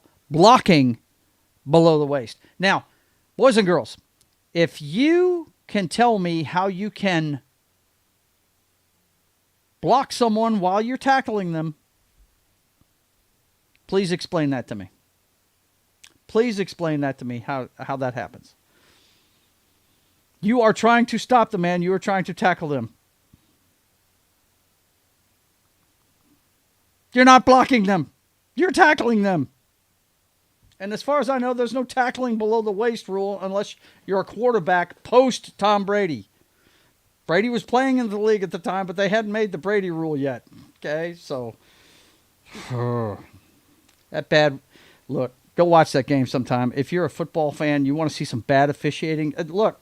The head referee for that Super Bowl said in an interview a few years later, yeah, we blew a lot of calls in that game. Whatever. And we just got done talking about rig sports. If I've heard a lot, they say, the Chiefs get calls, and I always say, you lean, if it's an even game, you lean towards the home team because the refs are naturally going to want to give the calls to the home team. They're surrounded by the fans, and they want to be able to walk out without being shot. It's just a natural phenomenon. It's going to happen. But the way that Super Bowl was officiated, it's hard for me not to believe that Fix was in on that one. Really. But that's okay. Knock will tell you, we got our Lombardi Trophy, and we got it without any doubt in New York about a decade later. So let's see what's going on here. Rodgers sacked. Now it is all Josh Allen rules. Yes, it is Josh Allen rules. And even though they won today, that big lummox, man, see, he knows these rules have been made for him. That's why I watched him take a sack today. He just ran back and forth like a fucking moron. And I'm sitting there going, dude, if you played for any other team, they would bench your ass for doing stupid shit like that. It's unbelievable, man. Let's see. TD Green Bay, Kraft Kraft carried a couple of guys into the end zone. 7-3 Green Bay. Oh, we got a lot left there. Chug, chug, chug, Joe. No, I'm not chugging. It's good to see you, awesome one. Good to see you. But I'm not chugging. I'm just enjoying a cocktail. I've been nursing the same beer for, what, an hour and 40 minutes, guys? I didn't have Rhonda get me one. I've had a couple of shots, but I'm just nursing this thing.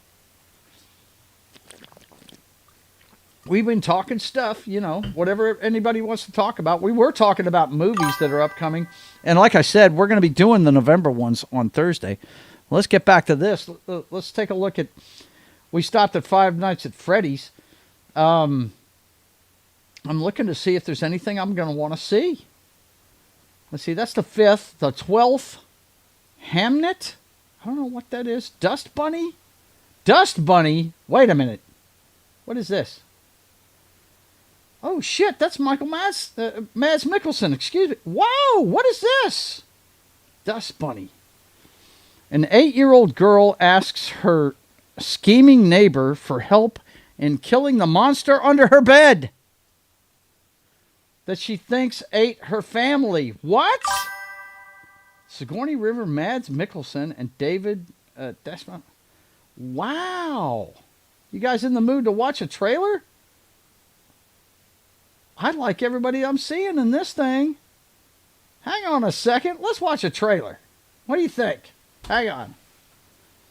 We haven't watched the trailer tonight. Let's go check this out.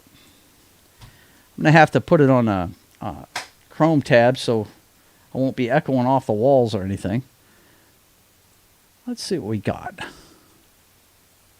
Dust Bunny. See, I was thinking like, I was thinking, I've watched too much Yellowstone. I was thinking Buckle Bunny. You know what I mean? Maybe it was about, barrel racing chicks or stuff like that. But yeah, okay, let's see. Let's share this on a Chrome tab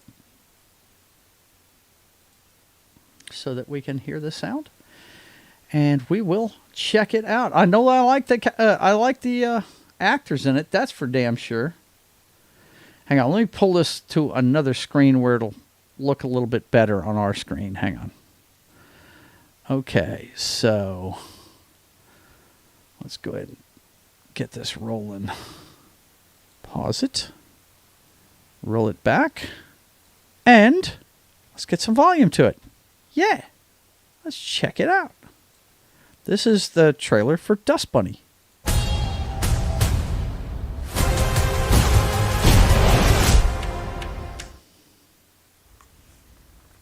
Lionsgate. What did you see? A monster? A monster. The monster under her bed. You guys ever need to see Nightbreed? It's about the monster under the bed. Under my bed. What do your parents think about monsters? Do they believe in them? They do now. They do now.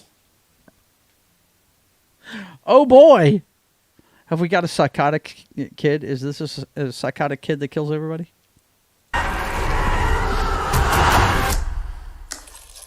Is that enough to kill a monster? What makes you think I kill monsters?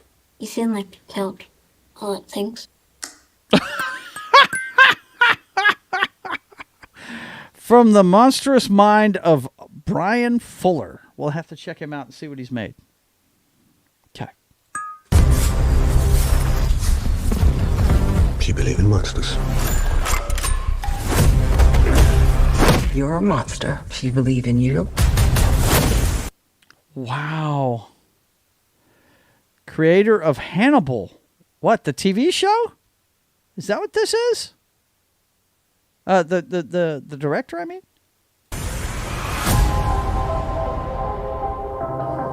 A monster didn't need your parents.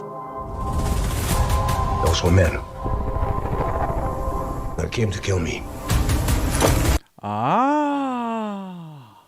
They're telling us too much, it sounds like. It's not the monster under the bed. He's a hitman. Or something like that. Okay.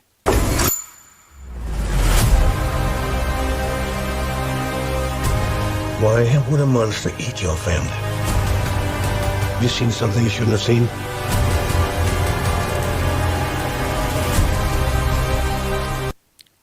This almost, you know what I keep getting from this guy and the kid? I'm thinking Natalie Portman and what's the French actor that's in The Professional? That's what keeps springing to my mind. This might be pretty good, man. Let's finish this up. I know it's real. You think you know? You think you know.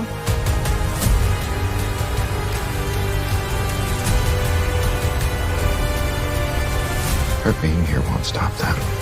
They will go right through her. Ooh, I like that guy. He is one creepy dude. You remember him all the way back to The Dark Knight? He's the cop that was on the firing squad that was working for the Joker, right? Yeah, he's a good creepy actor. You seem triggered. You got the girl? I got the girl.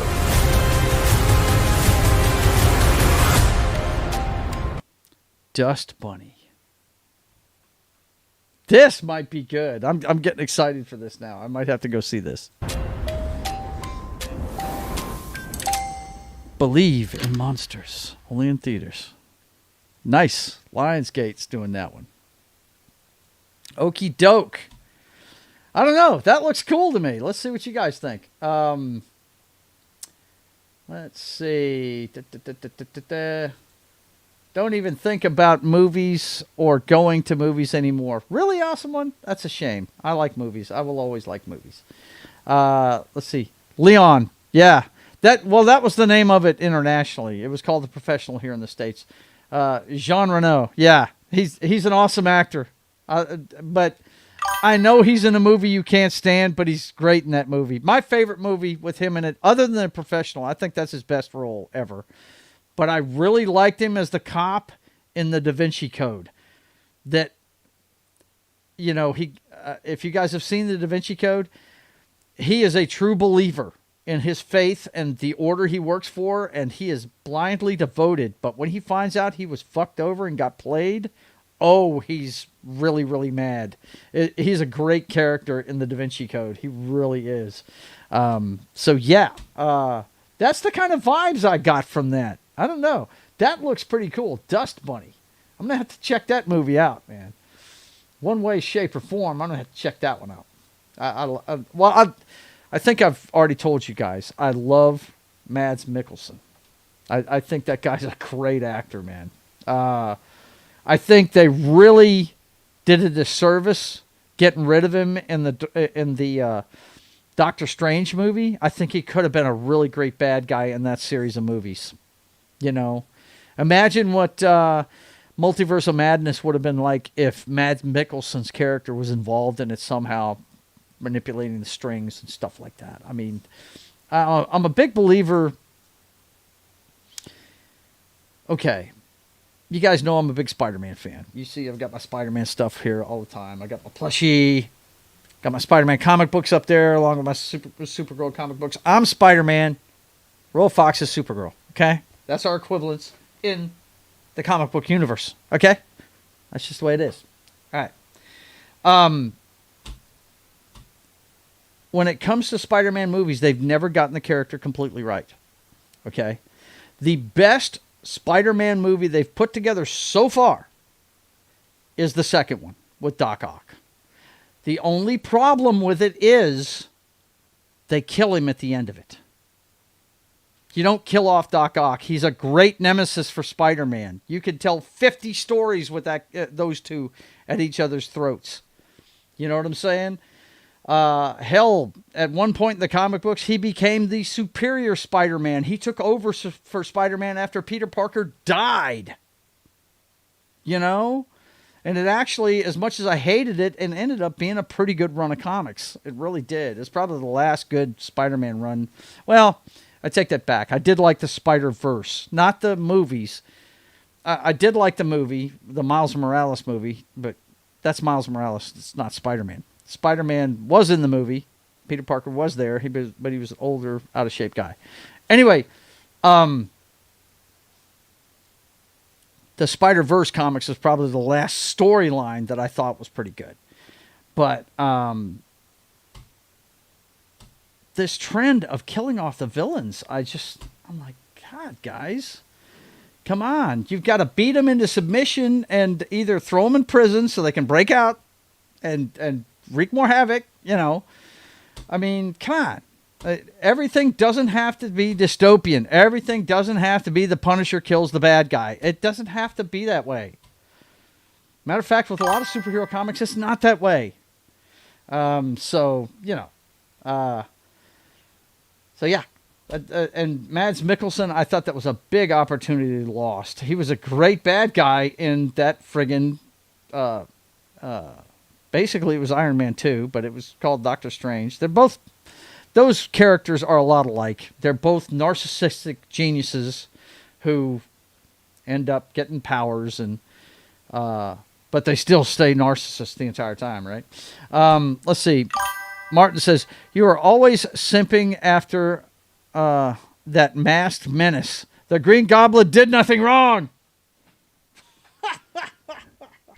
You know, if you want to make the perfect Spider-Man movie, do a fan edit of, take the Andrew Garfield one, the first one, The Amazing Spider-Man. Take that one. Only the part where he actually, you know, where Uncle Ben dies, the death of Uncle Ben, the catalyst that makes him a hero, that makes him believe that he has to do right, that he has to have, you know, with great power comes great responsibility. That moment is perfectly shown in the first Tobey Maguire one. I mean, it's ripped right out of Amazing Fantasy 15, right down to him letting the guy go that rips off the gate at the wrestling match. You know, that's straight out of the comic book, man. It was awesome. Take that, take the part where Uncle Ben tries to talk to him when he's dropping him off to go to the library, right up to where the cops are looking in the place where they saw him at with the flashlights when he gets away after the killer falls out the window. Because if you read the comic books, you know most of his life, Spider-Man was running from the cops. They were trying to catch him. The entire time, he was not the darling of the media. You know, J. Jonah Jameson was trying to destroy his reputation and thought he was a menace, and you know, that Tobey Maguire one's great, but it's too soon. Yeah, let's have that as a sequel later on. You know, that's the MJ start of it. I think the Gwen Stacy story is really important, and the death of Captain Stacy was a huge moment in the Spider-Man book. So I like that one. Just take that part of it where Uncle Ben dies, put it in the Amazing Spider-Man movie that Andrew Garfield made, and you would have the perfect Spider-Man movie. You really would. Yeah. I'd love to see a fan edit of that. I really would. I may have to do it myself one day, because I've said that a million times, that you would have the perfect Spider-Man movie. Let's see. I just saw LSU fired Brian Kelly. Really? Because the last article I mean, it could have happened, because I saw an article this afternoon that said the leadership of LSU was getting together to discuss the future of Brian Kelly. So if you've got a link, put it in, send it to me in a DM on X, and I'll throw it up real quick. Let's see. What else do we have? That Dust Bunny movie looks good, though, doesn't it? It looks pretty cool. Lone Samurai? Avatar, Ash, Fire and Ash. Is anybody excited about this movie? And do you think it's going to make a ton of bread like the others have? I don't think it's going to. But that's just me. I could be wrong. I think the next $1 billion movie, we're going to talk about it Wednesday. I think the next $1 billion movie is going to be Zootopia 2. And it comes out, I think, at the end of the month in November. Leading right into December and the holiday season and all that good stuff. Are you excited about this? I'm not. I'm not a big fan of this. I know Knox not, because look at this. Oh my God, are you serious? How do you expect, how does one expect somebody to sit in a theater for 3 hours and 12 minutes? I know Knox not going to see that movie. I know that. What do you think, guys? You excited about that one? What do you think? I'm not excited about it. I'm really not. Don't think that one's on my list. I'm not going to go see that one. I mean, if you're a big Avatar fan, more power to you, but I don't get it. It's cowboys and Indians, and the Indians win, and, you know, that kind of thing. I always thought it was Fern Gully on steroids myself, but, you know. Anyway, apparently we're going to have a war with the ash people, or fire people, or ash people, or turning to ash or something. But, you know, the fire people, why don't we just get the water people to wipe them out? Just saying. You know. Fire ain't gonna beat no water. And we met the water people last time, didn't we? Okay, let's see. Let's see. Awesome One says he's obsessed with chicken people. No, I'm not. Let's see. The 19th. Anything else? Is this thing on? Comedy. Will Arnett. No, that's okay. I see Laura Dern, and it's not an action movie, so I'm not interested. The Housemaid. That's Sydney Sweeney's next one after Christie. So I'm sure that'll do pretty good. It looks like a psychological thriller of some type. Oh, hi, Mom. How you doing? What can I do for you? What's new? You scared the hell out of me. What are you doing? Wash dishes. Washing dishes. And you come to get my dishes? Okay. See you later. Anyway, that's Sydney Sweeney's next one. Let's see. Awesome One says, laugh out loud. It's funny. The first movie was about humans bad. Now it's aliens are bad. Yeah. Now the people in Pandora are bad. Yeah, exactly. Awesome One. Thanks, Mom. Yeah. Mama Joe is awesome. She's fantastic. Okay. Let's see. What else have we got? On Christmas Eve, we got Street Avenger. I don't know what that is. Oh boy, aren't you excited? See, I usually go see a movie on Christmas, but the last couple of years I have not gone to see a movie on Christmas because they're not putting anything out worth a shit on Christmas. Anaconda, starring Paul Rudd and Jack Black. This obviously is a comedy. A group of friends are going through a midlife crisis. They decide to remake a favorite movie from their youth, but encounter unexpected events when they enter the jungle. Oh my God. Did AI write this or what? But you know what? The only reason why I'd go see this movie is Paul Rudd. I do enjoy Paul Rudd. A good Paul Rudd movie is always good for the soul because the guy's funny. Steve Zahn's good. I like him. Paul Rudd. Thandie Newton's pretty good. Jack Black, you can not like him, but he's funny. Oni Sky, Danielle McLaren. I don't know most of the rest of these people, but Anaconda, huh? Yeah, I don't know about this. Don't know about that one. If it was just Paul Rudd and somebody else, but Jack Black, man, over the top maniac. Let's see what else we have here.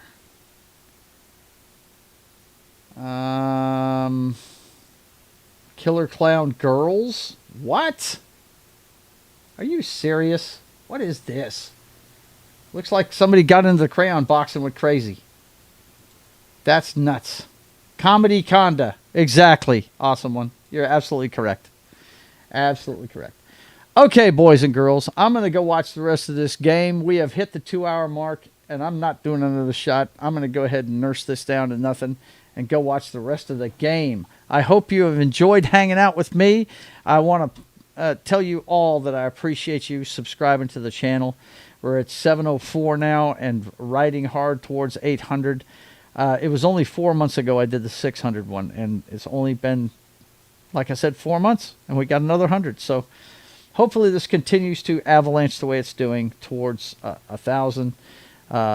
And I appreciate you all. Spread the word about the channel and all that good stuff.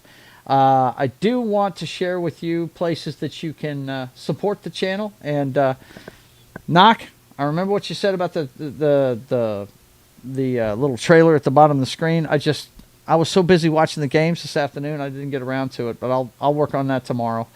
But anyway, I want you guys to go to joesatmosphere.com and check that place out. I've got to do some work on that and update it a little bit. But this is my website. It's a simple GoDaddy site. You go here and 2 action buttons that you can use to support the channel. The first one will take you to my Subscribe Star page. There you can see all the behind the scenes stuff on the channel and the comic book. For $1 you can read all the written word, the plots, the character origin stories and all that stuff from the comic book The Privateer. And for $5 at the Pirate Patriot level, you can see all the artwork too that's going behind the scenes on the comic book. So go check that out on my Subscribe Star page. And then also you can click the other button. That's Atmosphere Comics on Kindle. And I've got my first webcomic up on Kindle. This is the page for Atmosphere Comics Privateer book series. And when you click on that one, it'll take you to the $1. I know it's so expensive. It's only got 5 pages to it, but it's the 0 issue of The Privateer. That, anybody that knows comics knows that is a tease issue. It just shows you the inked pages of the first 5 pages that I've done. So if you want to support the comic book, go over there and check that out. And I appreciate you going by there and checking it out. You'll see a little history of me and some of the artwork I've done over the years. That's actually a nightclub I worked at, and that's me and my boss standing in front of a Baywatch mural I did in front of the Malibu, inside the Malibu Beach Club. I did a lot of work for the Mardi Gras cruise over the years, and you'll see my streaming schedule and a false front for merchandise. I'm gonna get merchandise going here pretty soon. We've got some stuff that the fair Rhonda has come up with, like the tumbler I have here. It is a Privateer tumbler. Hang on. And it's got, the Privateer with the colonial 13 stars on the back of his jacket kind of thing.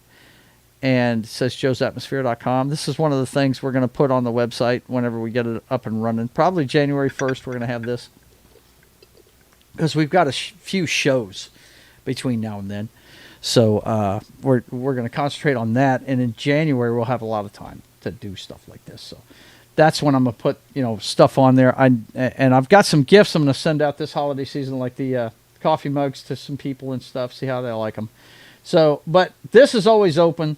The pencil sketch portraits, all you do is click on that. It takes you straight to the email page where you can contact me. Look, all you have to do is send me the best pictures of your loved ones that you like, stuff that you want me to do a pencil sketch of, and I'll. They don't even have to be together. If you want, if it's one of these things where you can't get your family together for a portrait, get your favorite pictures together of them and send them to me. I'll put them in the same place in black and white in pencil on a piece of paper, and you can frame it and put it on the wall at home. You guys just go over there if you're interested in any of that stuff to support the channel, okay? Over at joesatmosphere.com, all right? Let's let you know what's going on with the streaming for the rest of the week. As we get into things this week, of course, you are watching Chillin at the Club. We do this every time the Highlander cannot make it for a show, and he couldn't make it tonight. So we went ahead and chilled at the club. Me talking to the chat, and we always have a good time doing that. So I appreciate you guys, and it was also the 700 sub celebration, so thanks a lot. Hopefully the brothers will hack the Matrix next week in this time slot at 6 p.m. Central Time. But you know what? If he can't make it again, it's fine. Danny doesn't, it's a Sunday. He may have to do stuff with his family. He may have to work. we'll do Chilling at the Club again. We will have a show at 6 o'clock next week, but hopefully it'll be with Highlander because I have a good time on that show talking about today's headlines with him. So you guys tune in next week at 6 p.m. Central Time for the Brothers Hack the Matrix. Monday morning on Military Monday, or since it's still Halloween season, we're calling it Military Monster Day. It is time to check out Godzilla -1 -color. I'll be watching this in the morning before the show. So you guys tune in, and we're going to talk some Godzilla -1 -color this Monday at 10 a.m. Central Time on Pop Culture Minefields channel. Then it's off to That 70s Rock Fans channel at 4 p.m. Central Time, and we're going to cover the Hammer horror movie, The Devil Rides Out. So you guys come check that out. It's got Christopher Lee, and it's Hammer horror. You know how that stuff is. It's classic, good, fun, bloody stuff. So come check it out. We're going to talk about it just in time for Halloween on That 70s Rock Fans channel at 4 p.m. Central Time tomorrow. And then, of course, it's time for Papa Joe Gamer After Dark, video games, cocktails, and fails. And we will be playing part 6 of my playthrough of Mass Effect 3. So you guys come check it out. Wrong. Tomorrow evening, that is not what we're doing. I am a liar. I have lied. I apologize. No, it's the last Monday of the month, which means Lunatic and I will be getting together and playing some DC Universe Online. You know how that goes. We're going to be doing some DC Universe Online. And if Knock's not busy, he may be showing up on that one. So I'm not banking on it, but he said he might show up if he's not busy. So anyway, look forward to that at 6:30 p.m. Central Time as I had some video games, cocktails, and fails right along with Lunatic playing some DC Universe Online tomorrow night. And then, of course, Wednesday, it's time for Wednesday afternoon matinee with Pop Culture Minefields. And this week, just in time for Halloween, they're doing the Claude Rains classic, The Invisible Man, this Wednesday at 3 p.m. Central Time. So come join Gary and Anima and Martin and myself as we talk about the Claude Rains classic, Invisible Man, one of the Universal monsters, right here on Wednesday afternoon matinee on Pop Culture Minefields channel. And then, of course, Wednesday, it's time for the November movie premieres. We're going to wrap up Halloween, talk about, what our traditions are and things like that. And we'll talk about whatever movies we didn't cover in the genre blast we've been doing this entire month. And I'm sure I left something go through the cracks. You guys in the chat can let me know what we didn't talk about. We'll talk about it. We'll wrap up Halloween, too.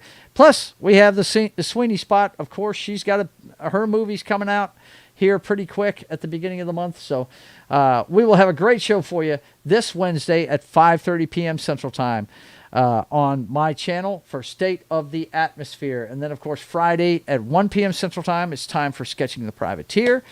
You get to see the work on the comic book and how it's going. So definitely show up for that one. I have a ball talking to you guys while I work on the comic book a little bit. And I've got some work done on it. So I'll be showing you some stuff I did during the week, too. So you guys come check it out as we continue work on America's Pirate Patriot, The Privateer. And then Friday at 8 p.m. Central Time, go back over to Pop Culture Minefields channel and check out John and Knock and Martin as John continues his assault on Fallout Tale of Two Wastelands on Gaming Night with John. That's at 8 p.m. Central Time on Friday. You want to be there for that. It's a lot of fun. I wish I could be there with those guys, but unfortunately I work on Friday nights, so I can't be there for that one. And then, of course, that brings us around to Sunday morning, and it will be time for Week 9's pregame party.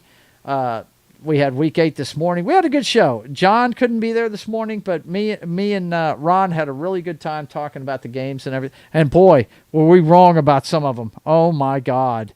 Wow, did Atlanta let us down? What the hell? But anyway, you guys come check it out. NFL pregame party as a bunch of football fans get together. Not gamblers. We're not going to give you point spreads, but there might be a little fantasy talk. But it's a bunch of football fans that love the game, and we will tell you all about it. Knock give you the knock list, which is his poll for college football, as he gives you the details on that. And we will tell you all about the pros and what we think is going to happen on Sunday, 2 hours before kickoff at 10 a.m. Central Time on Sunday. And that brings us right back around to the 6 o'clock hour and this show. So, you guys, I want to thank you for being here. Thank you for helping me get to 700. It's just going to go up from here. I'm really enjoying what I do. You guys let me know what you think I can do to improve the channel. I'm always going to do mostly live stuff, but I'm, when I retire from working, I'll probably do a lot more videos. But right now, it's just me and you, and that's the channel. So let's see what we got here. Das Wolfen says, by currently stable Tale of Two Wastelands, no more crashes. Oh, it's currently stable, is what he's trying to say. If you've been watching the series, he's had a few crashes and had to play some GTA to pass the time because his game crashed on his computer. But yeah, sounds good, man. Looking forward to watching you wrap that up because I want to see what comes next. John's playthroughs have been really good. He's like me. He likes to keep his hands in the video game world by doing a show on it. And he's about to play Baldur's Gate with friends. It makes it a different game. It does. And it should be a lot of fun. I think it's John, Knock, and Martin are going to play it together on Friday nights. And that should be a lot of fun. That game is so great. Baldur's Gate, if you guys, even if you're not into turn-based combat and that kind of thing, there's so much to that world. They did such a great job building such a great immersive world in Baldur's Gate 3. Got to go check it out. It got Game of the Year for a good reason. A lot of times they give Game of the Year to something that doesn't deserve it. This one did. It did. You need to go check that out. And that's what they're doing next as a group. That's going to be fun to see. I really wish I could be off on Friday nights so I could, if nothing else, just get in there and heckle you guys while you're playing because it's going to be fun to watch that. Anyway, let's see. He's got one more chat up here. Okay. I'm going to play a dwarven cleric named Cannon Fodder. Cannon Fodder? Really? That's awesome, man. Okay, look, guys, I'm going to get out of here so I can watch at least the second half of the game. I might be able to see most of the second quarter. You guys take care of yourselves, and you know how this goes. I want you to stay safe so you can keep watching the channel and keep hanging out with me because I really adore hanging out with you. And until we see you again, I want you guys to keep on keeping on. God bless.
Don't forget the next time you'll see me, I'll be on Pop Culture Mindfield's channel for Godzilla -1 minus color.